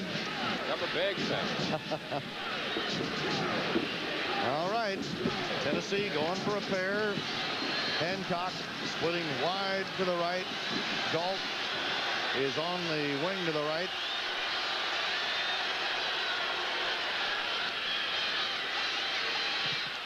Going for 2 and not quite. Reggie Harper, the tight end, was the intended receiver. Bill Kay broke it up. We had a timeout a moment ago by the officials because of the torn jersey. So Tennessee fails to convert. 2 minutes, 55 seconds to go in the third quarter, and there's the score. Purdue on top by 21-6. By the way, Jimmy Streeter is 8 of 18 in the air for 146 yards, 2 interceptions, but a touchdown. He's also rushed for 31 yards. So now the Boilermakers, who have been dented for the first time tonight, will be receiving the kickoff from Tennessee. Again, our thanks to the Bluebonnet Bowl Committee, the Greater Houston Bowl Association, Tex Thornton, the executive director. The hospitality here has just been outstanding. Going back deep for Purdue, Dave Rutherford. And let's see, I think we have Eric Jordan back there now. Alan Duncan will kick it off. Wayne Smith is back there now for Purdue. Duncan from Norris, Tennessee. At the 8, Wayne Smith. And he is dumped hard around the 20. So the Tennessee defense will come on now to see if they can stop the Boilermakers. 2 minutes, 50 seconds to go in the third quarter. Craig Cantrell was downfield in the coverage. Purdue had a 14-0 halftime lead on a Ben McCall 7-yard touchdown run and a Mark Herman to Bart Burrow 12-yard touchdown pass. Then Herman hit Dave Young for the third Purdue TD in the third quarter here. Ben McCall gets the call, and he is stopped on the 24. Chris Bolton, number 61, the linebacker, on the stop.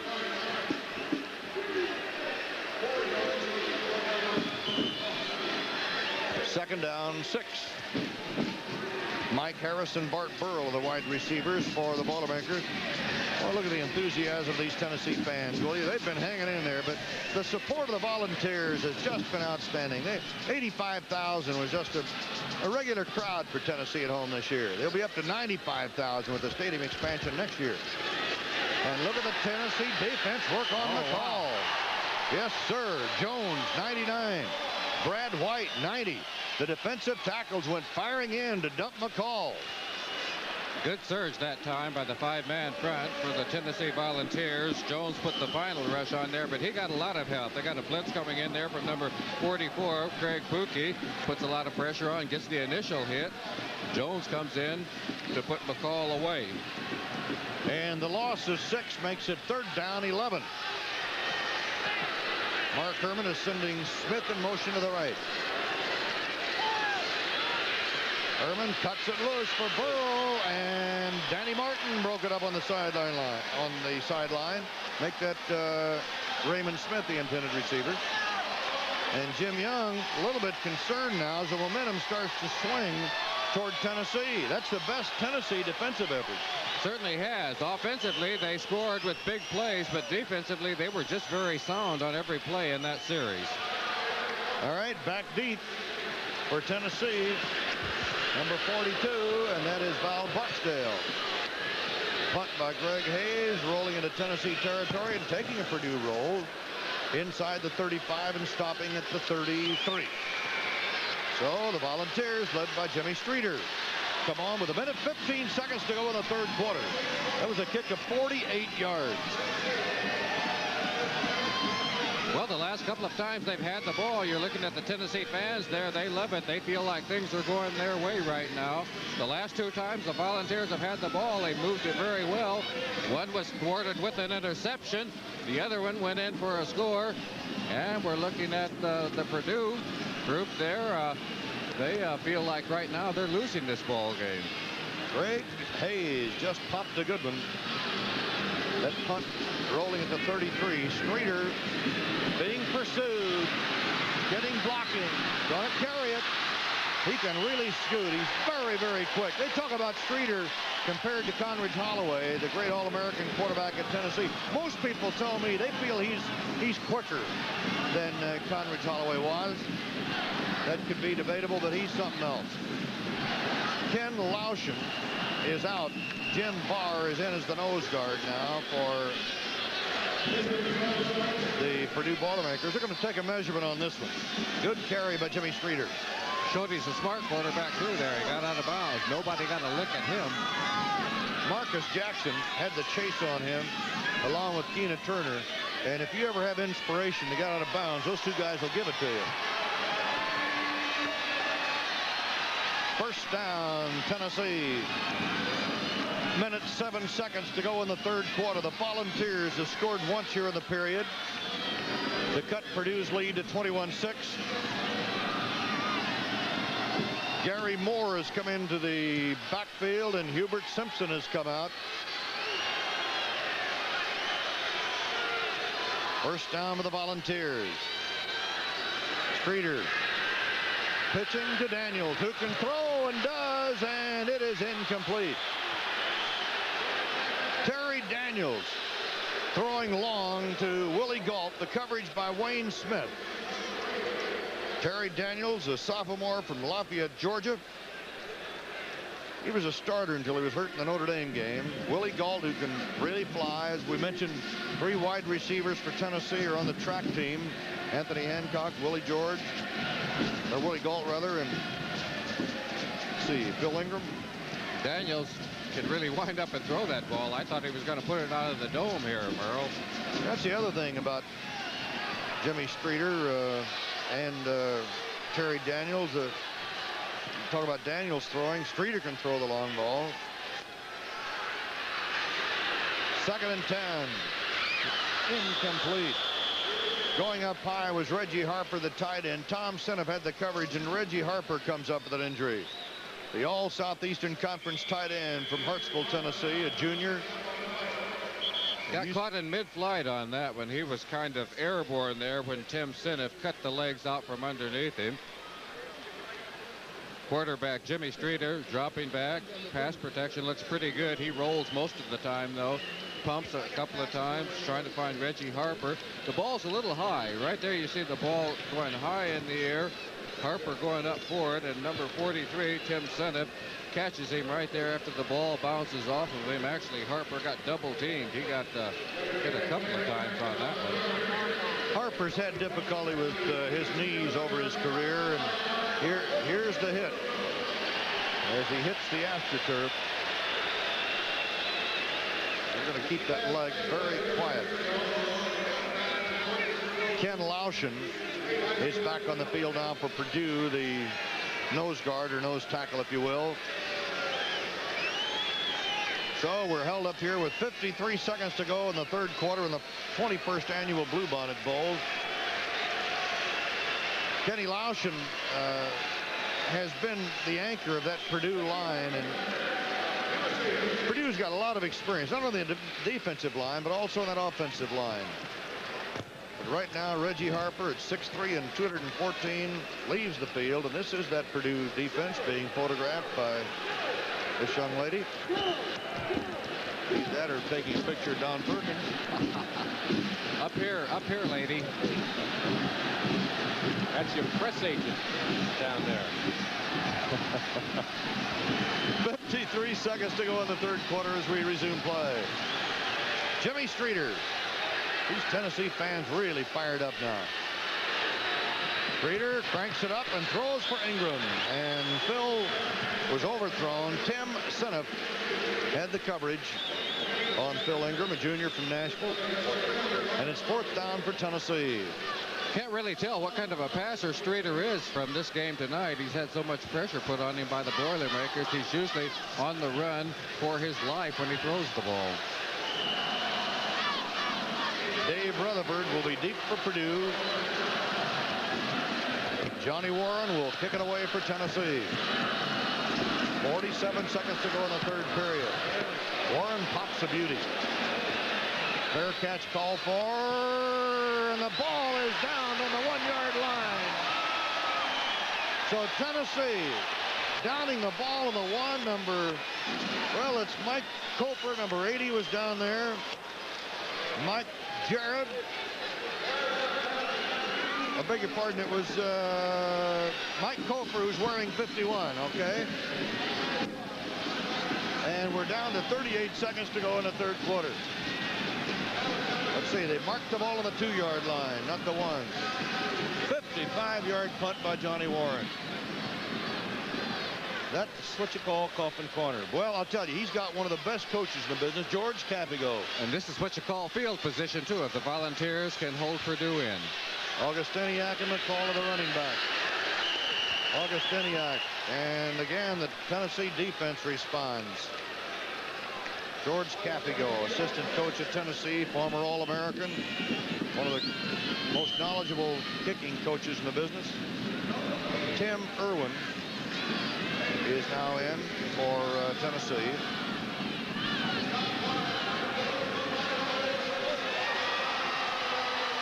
Second down. 8 seconds to go in the third quarter. McCall breaks a tackle, breaks another, fights his way for some important yardage as the third quarter comes to an end. Danny Martin from the secondary made the tackle, but that run by McCall with a second effort could be very important here as we get ready to start the fourth quarter. And that's the end of the third period. And the score is Purdue 21, Tennessee 6. Stay with us. Well, the Tennessee band and the Tennessee fans are not about to give up in this ball game. They have been on fire here in the last 10 minutes or so. We start the fourth quarter with Purdue holding a 21-6 lead and a critical 3rd down and 4 coming up for the Boilermakers. Herman to throw, and he's throwing for Young, and Dave Young is on his way. 1st down, but he doesn't have the speed to break it, but he really gets Purdue out of the hole going up to the 45-yard line, and Wilbert Jones, number 7, the cornerback, has to bring him down. Dave Young, as Merle mentioned, doesn't have the speed to go all the way. He's 6'6", 250 pounds. Quarterback Mark Herman rolling out there, doing an excellent job. Young, fine receiver, leading receiver in the Big Ten. All-conference selection there, trying to get by number 7, Wilbert Jones. Jones hangs on, though, and brings down the big fella. That's a great shot by our crew of Wilbert Jones, who's 5'11", 175, trying to bring down that 250-pound giant. He did. Herman throwing this time incomplete for Mike Harris. Danny Martin had the coverage on the play. That pass to Young was good for 37 yards, but how about that for a call on 3rd down and 4 deep in Purdue territory, and Herman cut it loose. Super call, super throw by Mark Herman, but that time he got Mike Harris wide open. He didn't have to make a spectacular throw, and he threw it away. This time Raymond Smith splits wide to the left. Bart Burrow goes to the right for Purdue. 2nd down 10 on the Purdue 46.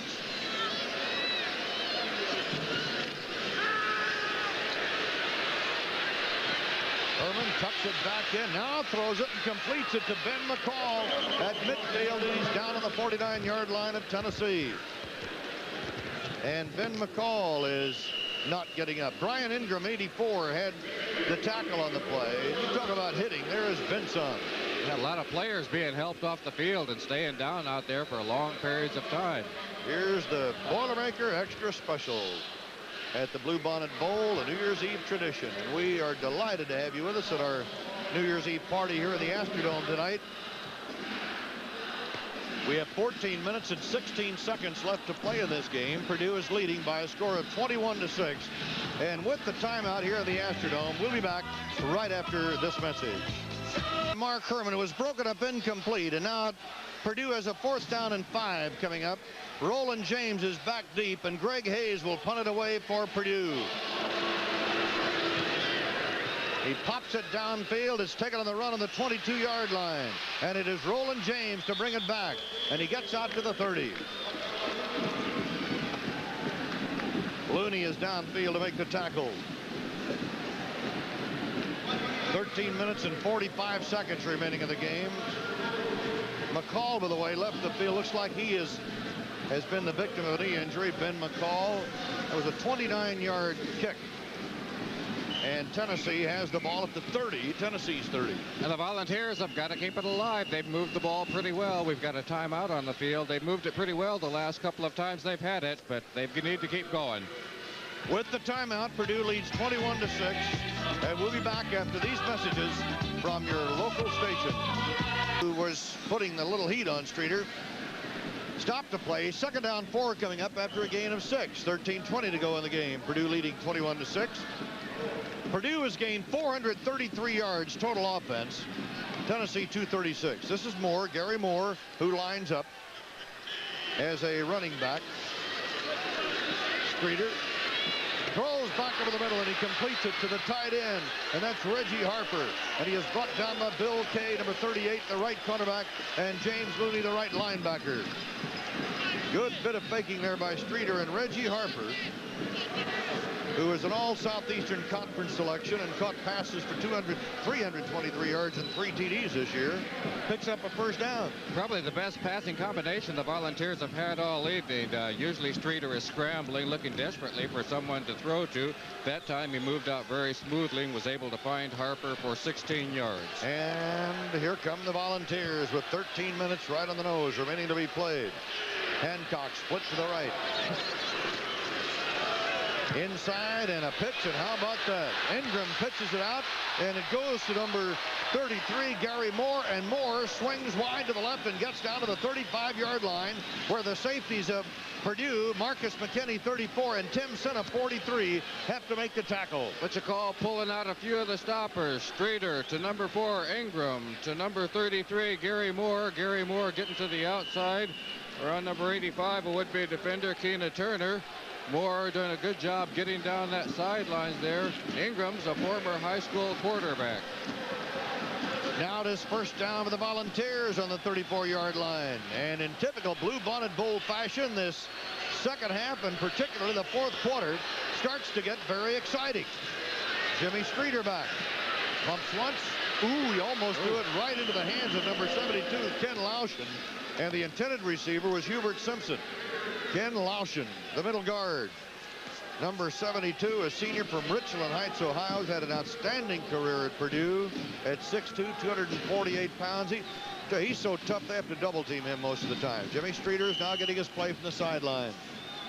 Purdue has lost 3 starters by injuries in this game. Ben McCall, Kevin Motz, and Calvin Clark. As we check in on number 10, Alan Duncan, the field goal kicker. They don't need him. They need touchdowns. Yes, they do. He's just keeping the leg warm. Streeter throwing. Is it a good reception? Apparently it is. Wayne Smith had the coverage on Willie Galt, and Galt took it right off the AstroTurf. Not the best thrown pass in the world. It was in the general area. Quarterback Jimmy Streeter, he likes to roll out. Getting a little late block there from Gary Moore. And there's the receiver, Galt, going to the turf, catching it. Right there with him is Wayne Smith to make sure he doesn't go anyplace. 3rd down 2 coming up for the Vols. They trailed 21-6, 12:07 to play. That's Hancock to the right. And the pitch goes to Hubert Simpson. Simpson runs over his own blocker. He just couldn't get out there. Number 85, Reggie Harper, the tight end, was out. Tim Seneff covered on the play, but there just wasn't any place for Hubert Simpson to go. And it's 4th down for Tennessee. And again, a critical down for the ball. 4th down, 2. But the enthusiasm of the ball backers has never waned. Ingram splits to the right side as they come out.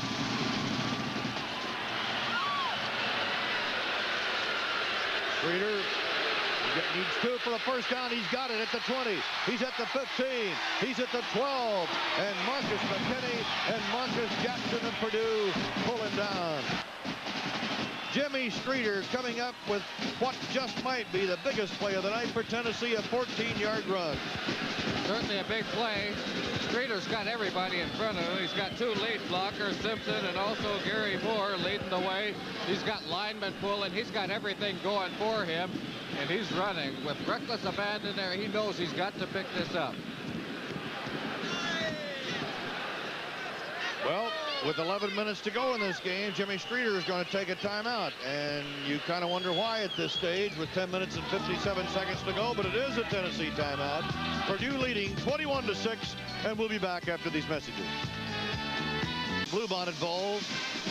Purdue, which owned the first half and the third quarter, suddenly finds itself in this defensive unit, which has been outstanding tonight, giving up only 55 yards rushing, being tested by Jimmy Streeter and the Volunteers. Streeter is 11 out of 24 in the air for 171 yards and 1 touchdown, and he has been picked off twice. Merle Herman with Don Perkins and Howard David. Wishing you a Happy New Year. Ingram in the slot to the left, and going out wide is Anthony Hancock. First down at the 13. Streeter, no place to go. Marcus Jackson, 77, the senior from Lima, Ohio. In there with Keenan Turner. Turner actually turned the play in, and that left Streeter with no place to go, except into the hands of Jackson, who just says, hey, come on in. Jay Williams is out. Tim Irwin, check that, just reverse it. Jay Williams is in. Tim Irwin is out at right tackle now for Tennessee. 21-7. Purdue leading on a 2nd down and 12 after a loss of 2. There we go. This is Ingram on the inside, and Ingram fights his way inside the 10. Simpson there, and Looney on the tackle. Ingram lost the handle on the ball. Let's look at quarterback Jimmy Streeter there, handing off. Ingram heading inside, makes a fine run. Right there, you're going to see him get popped, and the ball comes loose. Doing the hitting was James Looney. Picking it up was Hubert Simpson for the Volunteers. Scoots it forward a little bit more. And it's 3rd down and 5 for the Vols. Streeter, if he can get to the outside, and he can, he is dumped at the 10-yard line. And Tim Seneff, 43, the sophomore from Merrillville, Indiana, and the strong safety makes the tackle. Certainly want to thank Vernon Eschenfelder, our statistician tonight, J.D. Rutledge, who's handled the identifications for Tennessee, and Paul Jensen for Purdue. And, of course, the staffs of both schools. 4th down coming up. Ingram brings a play in from the sideline. Athletic Director Bob Woodruff, Johnny Majors and his staff, Haywood Harris, J.D. Rutledge of the Sports Information Office, headed by Haywood Harris. George King, the AD of Purdue, Jim Young and his staff, Tom Shoup and Paul Jensen, the SIDs of Purdue. 4th down for Tennessee. And a flag goes up, and a penalty will come on.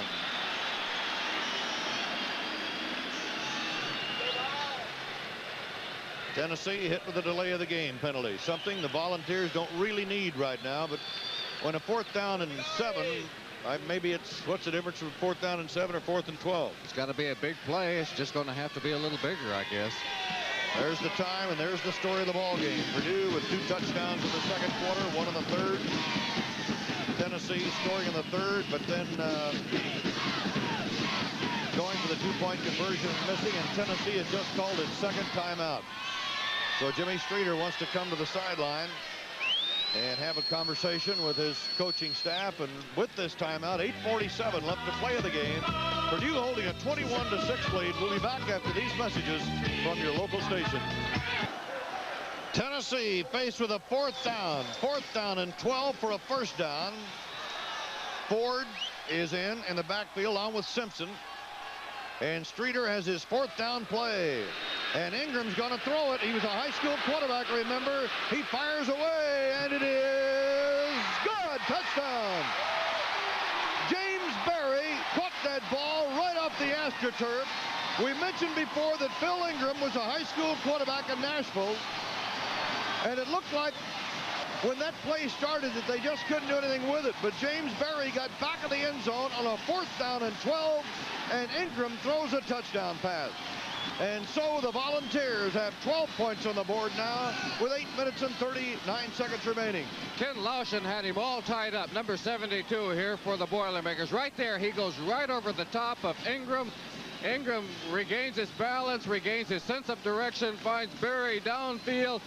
Berry just gets by right over a defender there, number 34, who was Marcus McKinney, but a fine catch.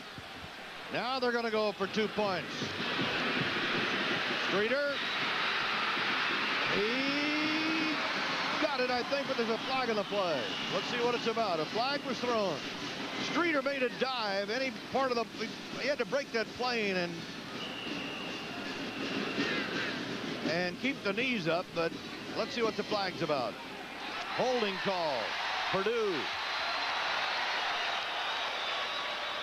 The preliminary indication is holding anyway. Quarterback Jimmy Streeter rolling out, giving it to Ingram. Ingram right there, getting away from Lauschen, finding his receiver Berry downfield. Almost tipped by Purdue, but nice grab there by Berry, going right to the turf there, but keeping his hands under the ball. But apparently he did not make the distance for the 2-point conversion, but now they got the ball right up against half the distance. They moved the ball an inch maybe. Harper is, I think I just saw Harper, the tight end, on the bench. Well, how much closer can you get to the goal line with not having it in there? Mike Coper is in as the tight end now. 2-point conversion try. This time Hubert Simpson over the stack for the 2-point conversion, and guess what we've got? A 21-14 ball game as the Tennessee Volunteers come rolling back. The 2-point conversion. Lauschen, number 72 for the Volunteers. For the Boilermakers, right there, gets a shot at it. But Simpson goes over the top, bouncing. 8 minutes, 39 seconds left to play, and it's 21-14 Purdue. 17 Purdue. Of the first 20 Bluebonnet Bowl games played, 11 went to the wire before a decision or a non-decision. We may have another one right here. The kickoff way back into the end zone by Alan Duncan. So the Purdue Boilermakers now want to control the football and use some of that clock. Let's see if the Boilermakers can put together a sustained drive. The momentum has shifted to Tennessee, but the Boilermakers have been in a lot of pressure ball games already this year. Of course, for that matter, so are the Volunteers. One of the most exciting for them was that 2017 victory over Kentucky on a field goal with 5 seconds left.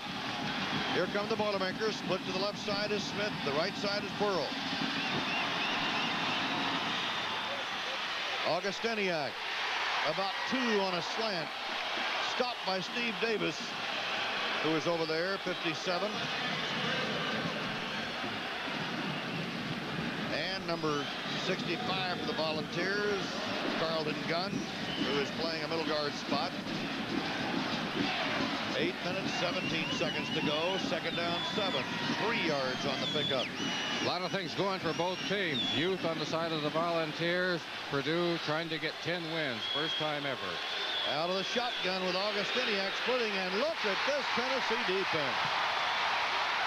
wrestling the ball away from Herman, but the play was dead. And the Volunteer fans go wild. Shotgun formation, supposed to give you more time to find a receiver. Right there you see the blitz, though. Wilbert Jones, number 7, coming in for the Volunteers from the deep back position. A 13-yard loss. Second down coming up. Second down. 3rd down rather, and 21. 3rd down, 21 for Purdue. On the draw, Augustiniak going nowhere. Stopped by Brian Ingram, 84.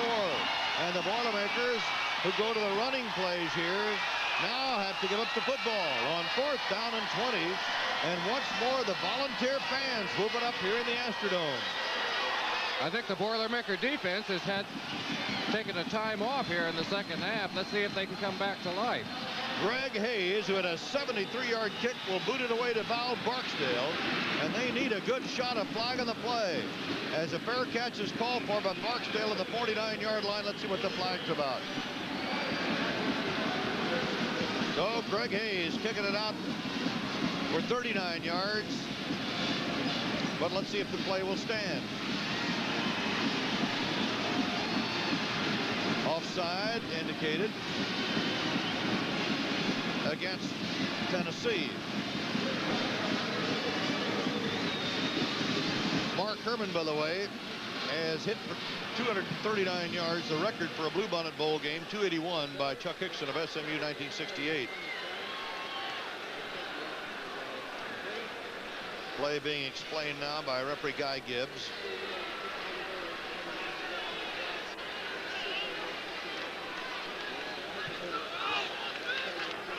Outside Tennessee. And the penalty refused, and Tennessee will take over from the 49-yard line.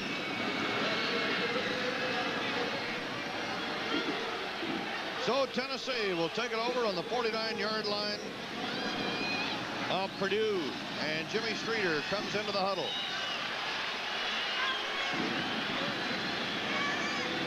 Daniels and Simpson will be the running backs as they come out. Purdue led at one time, 21-0. Georgia led Stanford last year, shutting them out in the first half. Stanford came back to win it. That's Galt wide to the left. They go to the run. And Hubert Simpson is brought down on the 45 by Paul Hanna, number 96, a sophomore tackle from Westlake, Ohio. And Mike Marks, the veteran linebacker from Chicago, number 62, with help from James Looney, number 59, out of Los Angeles. Looney really hits. He's caused 6 fumbles this year for the opposition. Second down, 7. And 1 tonight, by the way. Splitting wide to the left side is Willie Galt. As we look at Jim Streeter head on. That's Galt, split to the left. Streeter on the play action is going to go down the sideline, and it is picked up at about 34, Marcus McKinney, and Purdue comes up with the football at the 2-yard line.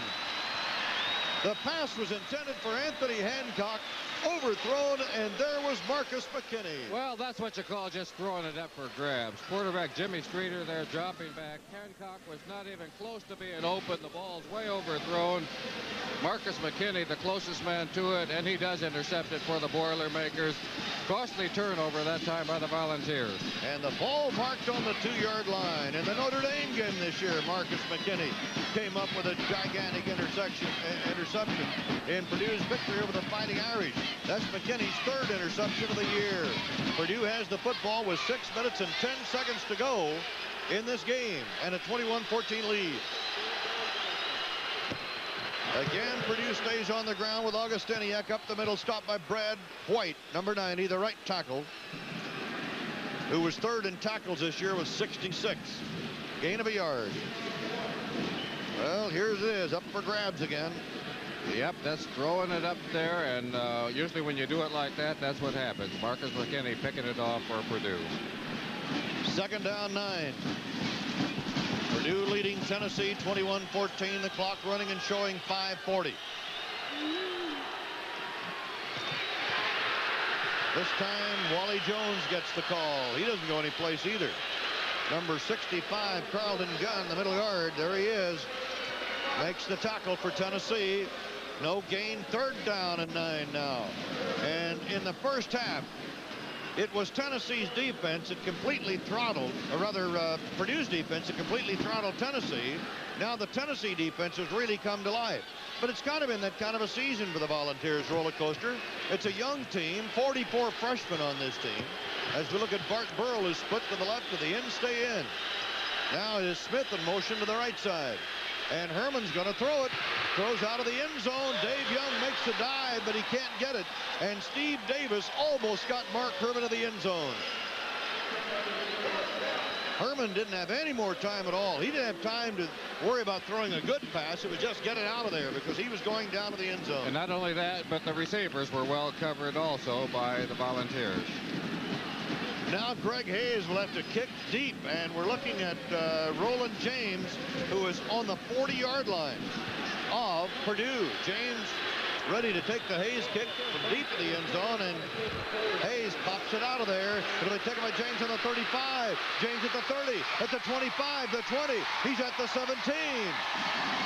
Greg Hayes, who kicked the ball, had to make the tackle for Purdue. And another wild finish in a Bluebonnet Bowl game. 4 minutes and 42 seconds left to play. Roland James, who averages almost 13 yards on each punt return, does a great job here for the Volunteers, stepping away from would-be tacklers. Fine athlete, all Southeast Conference. Can't quite keep his balance there, but he's got the Volunteers in excellent field position. A 31-yard kick and a 14-yard return as Galt splits wide to the left and Hancock to the right for Tennessee.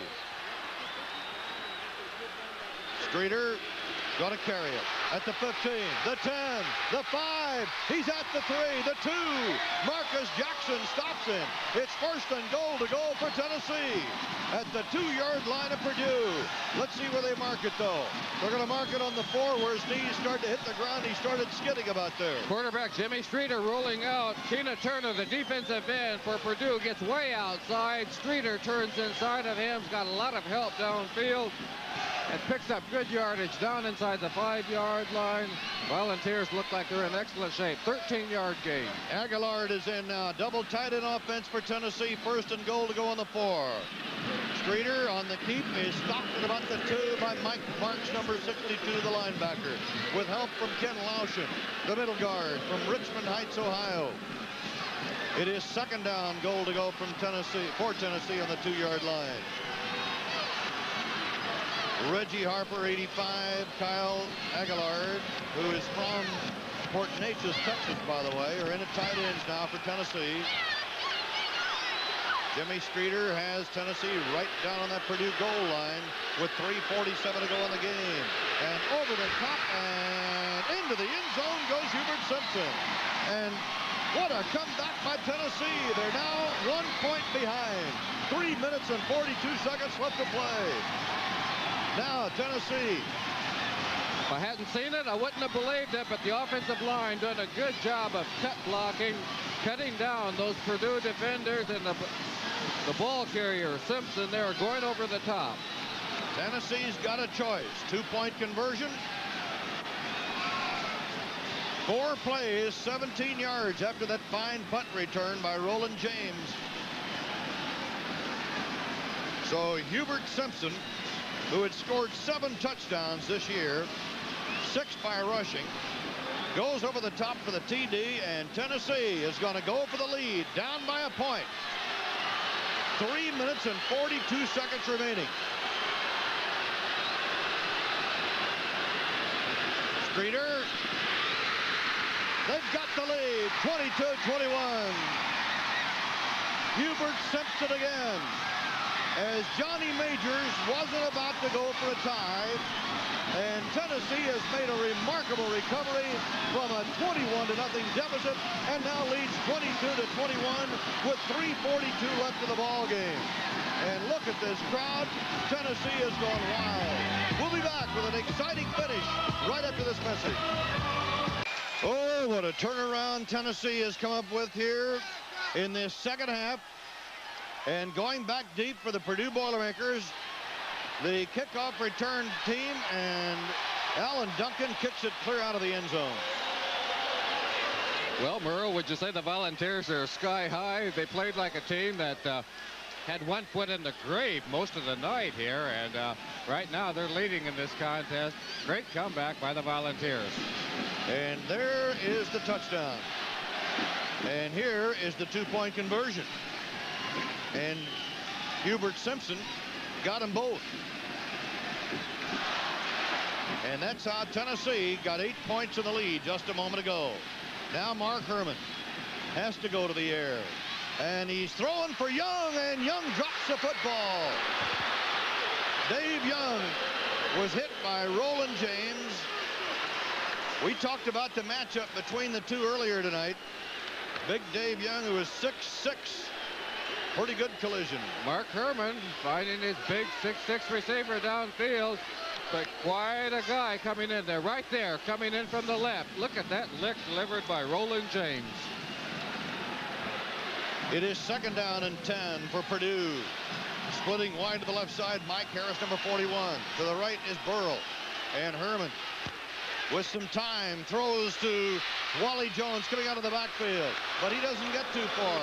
He's got about 7, but they needed big yardage there. Wilbert Jones, number 7, the quarterback, made the tackle on the play. It'll be 3rd down 2. They mark it for 8 yards. 3rd down 2, 3 minutes and 17 seconds left to play in the ball game. Chris Bolton comes in. Greg Pookie goes out as a linebacker for Tennessee. It is 3rd down 2, and Purdue is going to bring Raymond Smith split wide to the left side. Bart Burrell going to the right. Augustiniak and Wally Jones are the running backs. And it is Jones coming in motion to the left side. 3rd down call. They go to the run, and Augustiniak gets the 1st down to the 34, brought down by Brian Ingram, number 84. 2:52 left to play in the game, and let's go down to Howard David. Okay, Merle, Jimmy Street, a great comeback for Tennessee. If you can hold on for 2:52 more, you got it wrapped. That's right. You know, you can never say the game's over with until all the minutes are off the clock. You came here with a lot of people there behind you 100%, and all you got to do is keep your fingers crossed now, Jim. That's true. You know, we had a very bad start, you know, but I'm hoping that our defense can just hold them out these next 2 minutes and let us just get the ball back. All right, an incompleted pass back upstairs to Merle Harmon. Thank you, Howard. And Mark Herman under a blitz that time, throwing to Mike Harris. Danny Martin had the coverage on the play. The blitz was coming from the left side, and coming from the secondary, that was Wilbert Jones, number 7. It is now a 2nd down and 10 for Purdue on the 34-yard line. Going out of the ball game, Mike Harris as a wide receiver. Jim Young takes a look at the clock. 2 minutes, 36 seconds left. Raymond Smith and Bart Burrell are in now for Purdue. Tennessee leading by 1. And throwing for the sideline to Bart Burrell. Mark Herman, he's got him, and he's out of bounds at the 47-yard line. That's a 1st down for Purdue. The coverage by Wilbert Jones, number 7, the left cornerback. Good pass in that combination that time. Mark Herman to Burrell. Burrell doing a good job running a sideline pattern there. Drives the defender deep. Takes a shot there from number 7. Wilbert Jones goes out of bounds, stops the clock, picks up the 1st down. And we got a man down on the field. The guy that made the stop, Jones, has been shaken up. 2 minutes, 31 seconds left to play in this game. Last year, and we go back to last year because we're almost seeing history repeating itself. Georgia gave up 25 points to Stanford after having shut out Stanford in the first half. Stanford came back to win 25-22 with sophomore place kicker Ken Neighbor providing the winning margin 10 seconds into the final period with a 24-yard field goal. But Tennessee didn't grab the lead that early. The Volunteers grabbed it just a minute or so ago with a touchdown, a 2-point conversion to go ahead of Purdue 22-21. And Wilbert Jones is now up. So Carlton Peoples, I believe, will be coming in. Here's the hit, and this is what sent Jones out of the game. Got that head down there a little bit. Looks like he may get his neck jammed in that position. Took Burrell out of bounds, but he's the one that paid the price. So Jones comes out, and Carlton Peoples, a freshman from Memphis, comes in to replace him. And I believe you're right. They're working on his neck. This is number 41, Mike Harris, split to the left. Herman back to throw. Herman throws again for Burrell. There he is, down into Tennessee territory, out of bounds on the 35, and they're getting closer. Remember, a field goal can win it for Purdue. 2 minutes, 26 seconds left to play in the game. Bart Burrell on the receiving end of a Herman pass, and he's getting closer and closer to a Bluebonnet Bowl record with that 18-yard play. 2 minutes and 26 seconds left. Let's take a look at Burrow's reception there. People, the intended receiver there, Bart Burrow, making a nice sideline move there. He knows what he's doing on that football field. 18-yard pickup. 275 yards in the air now as we go back to the live action on the field. And Craig Pookie comes up with a defensive play, and it's 2nd down, 10.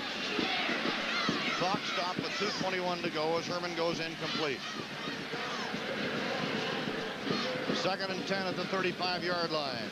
Tennessee's defense really being tested now. Splitting to the left is Harris, Burrow to the right. Watch Burrow, he's the favorite receiver, was in high school for Mark Herman. Now in motion, Wally Jones. Herman looking to the left side, though, and throwing the screen to Augustiniak. It's well covered by Tennessee, and Augustiniak is dumped on the 32 by Brad White, number 90, and Danny Martin, number 29. Purdue has got to get close for that field goal because John Seibel is not a long kicker. The ball marked officially on the 31, 3rd down and 6. 1 minute 55 seconds remaining. Mike Augustiniak, a senior from Leo, Indiana, has had a fine ball game tonight. Splitting to the right, Smith, to the left is Burrow. On 3rd down, Herman's going to go for Burrow, and we may get a flag and due. Bart Burrow pushed out of bounds. The ball was on the way, and no question about that. When Danny Martin had the coverage, Burrow gives him a pat on the back. It was just one of those things. Burrow, 8 catches, 123 yards, a career high, and Purdue comes up on the pass interference call with a 1st down. That's one where the Volunteers really didn't have much to lose on it. Had you not interfered with him, he was sure to catch it for a nice gain. Quarterback Danny Martin did push him, hoping that maybe he'd get away with it. He didn't. Either way, it was going to be additional yardage for the Boilermakers. Peoples comes in. Jones goes out as we look at the end of the interference call. Now back to the live action with Harris to the right, Burrow to the left. 1st down, Purdue. And it is Burrow, Harris on the receiving end, but it's incomplete, and he was out there. 1 minute 36 seconds left in the game. Purdue trailing 21-22. Mike Harris was so open on that one, and Mark Herman gave him the great big lead out there. Harris could not hang on.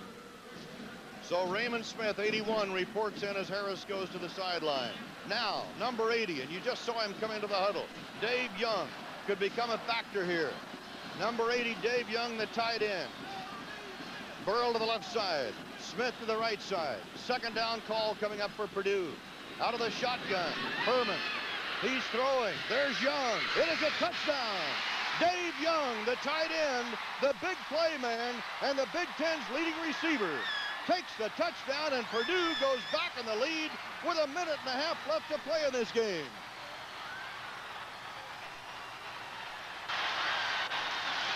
Dave Young, 6'6" receiver for the Boilermakers, running a quarter route. You're going to see the defender there, Bill Bates, go for the whole thing. Bates is going for the interception. You can't do that with a 6'6" guy that can get behind you.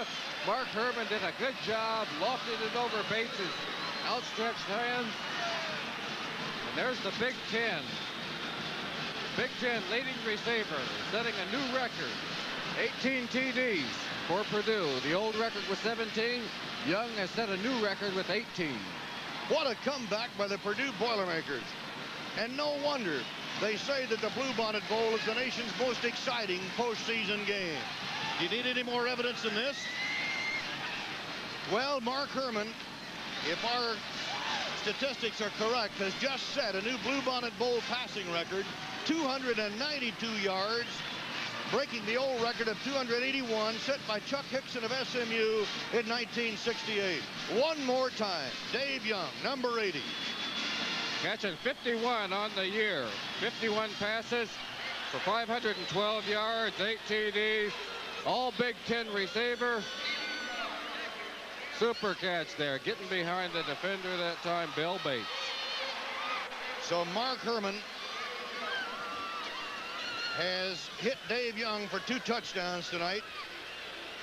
And he's also hit Bart Burrell is favorite receiver, wide receiver. I say that because you go back years back. I mean, Dave Young is the leading receiver, and we say Bart Burrell because they played in high school together. Purdue's going to go for 2.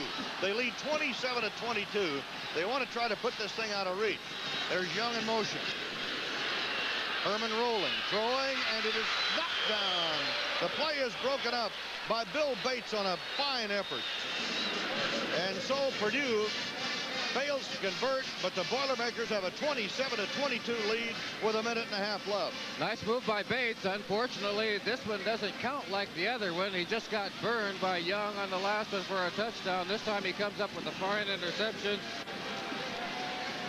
Good play anyway. A way to come back. Wally Jones was the intended receiver for the 2-point conversion. Well, if Tennessee scored in a little over a minute or so, Purdue, can Tennessee come back and do the same thing? We're going to find out shortly. We will indeed. 1.5 minutes left. Oh, like last year, like years before. They've really had some wild games.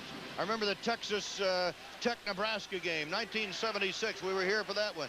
Nebraska won it 27-24. It was a situation of like, who has the ball last is going to win this thing.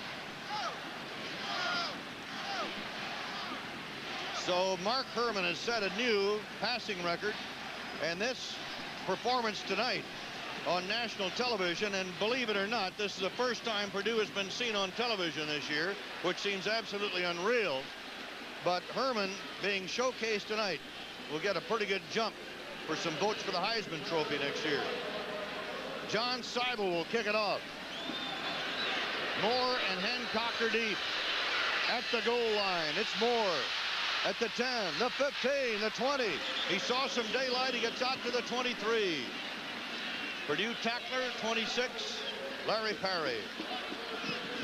And Tom Kingsbury was down there also. 1 minute 26 seconds remaining in the ball game. Timeouts remaining. Tennessee, none. Purdue, none. Right now, it's do or die.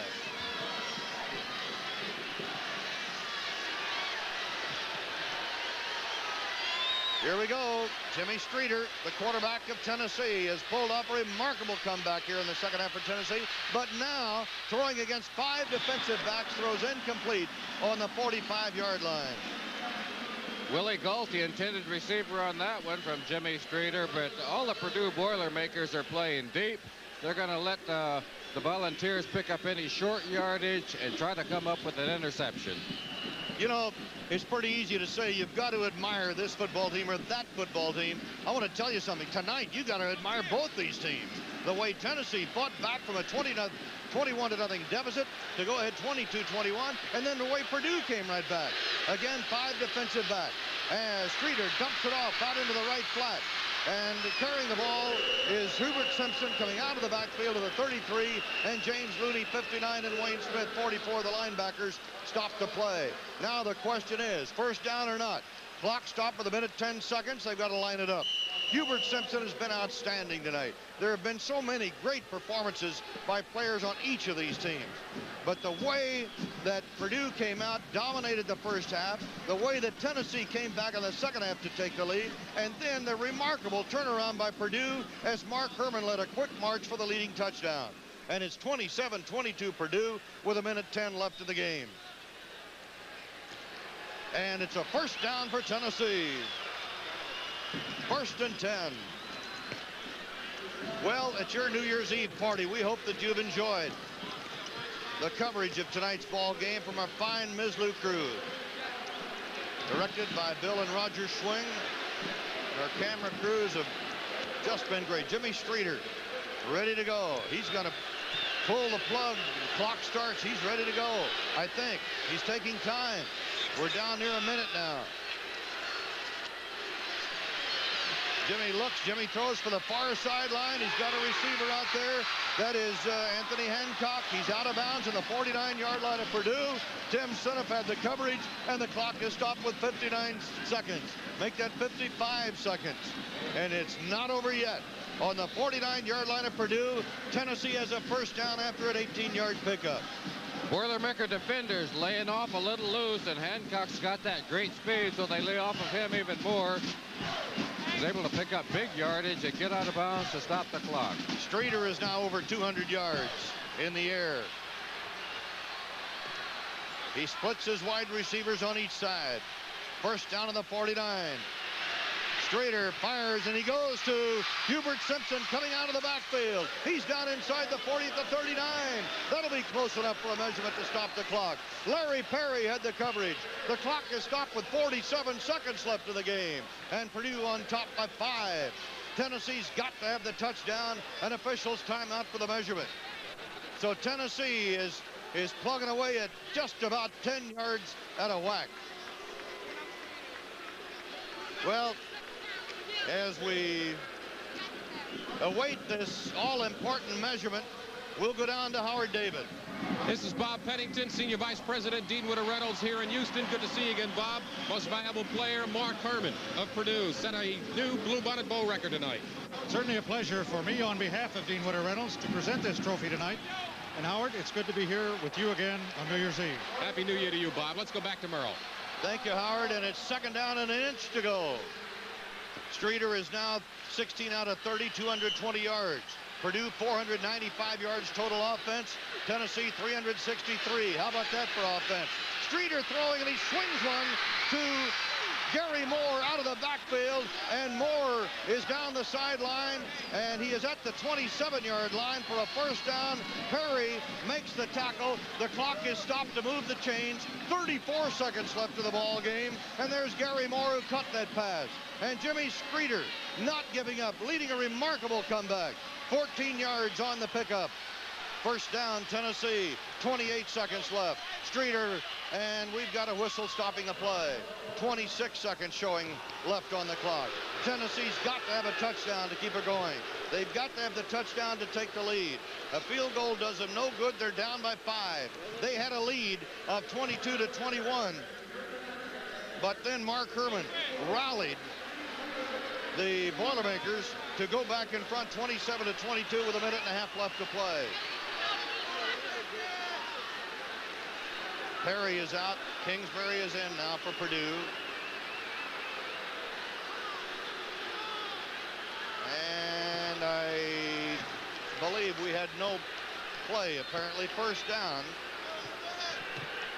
But the referee, Guy Gibbs, is coming over with the clock operator, I believe, or at least the liaison man on the field, because some time did run off. If that's no play, then I would imagine that Tennessee would be allotted extra time. They're running the clock down. That's the story. They're going to put the original time back on the clock before that play. So the suspense mounts, and only a delay like this can increase it. Ken Lauschen is out. Jim Barr is in as the nose guard. And Johnny Majors, he's going to watch every second that's put up on that clock. You know he is. He has seen his team make such an unbelievable comeback to take the lead, only to see his team go behind when Purdue, which had kind of gone stale, came back with a march and went ahead of the game by a score of 27-21 as Mark Herman threw to Dave Young for a 17-yard touchdown pass. And Jim Young, he's the guy that has to do the sweating right now. They're running the clock down, and it will be held at 30 seconds, apparently. There it is. 30 seconds left to play in the game. Purdue, with the defensive unit, trying to stop this Tennessee march. Jim Young upset at the resetting of the clock. 30 seconds to go in the game. Jimmy Streeter has Tennessee on the move at the 25-yard line of Purdue. All right. Here we go. Streeter and company. In motion, Hubert Simpson. Streeter being pursued. Cuts it loose. He completes it at the 23 to Reggie Harper, the tight end. Stops the clock as he goes out of bounds. Larry Perry had the coverage on the play, the junior from Tustin, California. Jimmy Streeter running for his life. He's thrown 3 interceptions here tonight, but he's also completed 17 out of 31 for 234 yards. This one goes to Reggie Harper. The only important thing right now he can't score is get out of bounds and stop the clock. A gain of 3 yards. It'll be 2nd down, 7. Another wild, typical finish to a Bluebonnet Bowl game. America's most exciting postseason classic. What else can we say?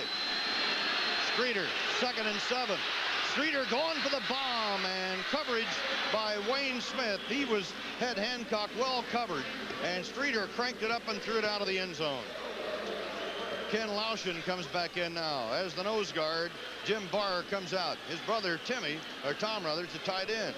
And that's Anthony Hancock there, gimping along a little bit. He turned his ankle or something. There's the time, 12 seconds, but Hancock is lifting. He's the big man there for the Volunteers. Kevin Grimmett, a senior from Harvey, Illinois, is in. Marcus Jackson is out on the up front line for Purdue. Going wide to the left side is Willie Gault as Jimmy Streeter with 12 seconds left has a 3rd down, 7. Streeter going, and it is incomplete. The reception was by Gault, but he was out of bounds as Bill Kay had the coverage. Willie Gault holding onto the football, but he was out of bounds on the reception. And you've got to appreciate the feeling of Willie Gault right now. Marcus Jackson putting on a good rush. It'll be 4th down coming up. I imagine it's a combination of being a little bit shaken up, a little bit hurt, and tired. Let's look at Jimmy Streeter dropping back. Willie Gault throwing. Willie Gault there, the intended receiver, and Bill Kay there giving him a lick. Right there as the ball got there. So it is 4th down and 7 coming up. And our congratulations to the Bluebonnet Bowl Selection Committee for coming up with a pair of exciting football teams. The Purdue Boilermakers of the Big Ten, 9-2. And from the Southeast Conference, the Tennessee Volunteers, 7-4 for the year. But Tennessee putting on a strong finish to win its last 2 ball games. Executive producers, Vic Piano, Claude Piano. Our producer-director, Bill Schwing. Producer, Vic Piano. Replay director Roger Schwing, associate producer Mark Wenzel, technical director Lee Knoll, audio Steve Allard, technical supervisor Don Covington, Louise Coleman on our graphics. Outstanding crew, just an outstanding crew bringing you the ball game tonight. And we're going to have a delay of the game called by Tennessee. Our cameraman, our production assistant, stage managers. And from MCI in Texas, and from MIZZLOU, a Happy New Year.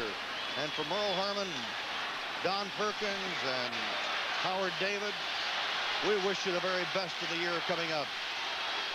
It's been a pleasure to work these games for you. 4th down and 12. Streeter puts it up for grabs, and it is out of the end zone, and 1 second shows on the clock. Bill Kay had the coverage, and a Tennessee ball club that absolutely wouldn't quit when it was down by a score of 21-0, made a remarkable comeback to take the lead at 22-21.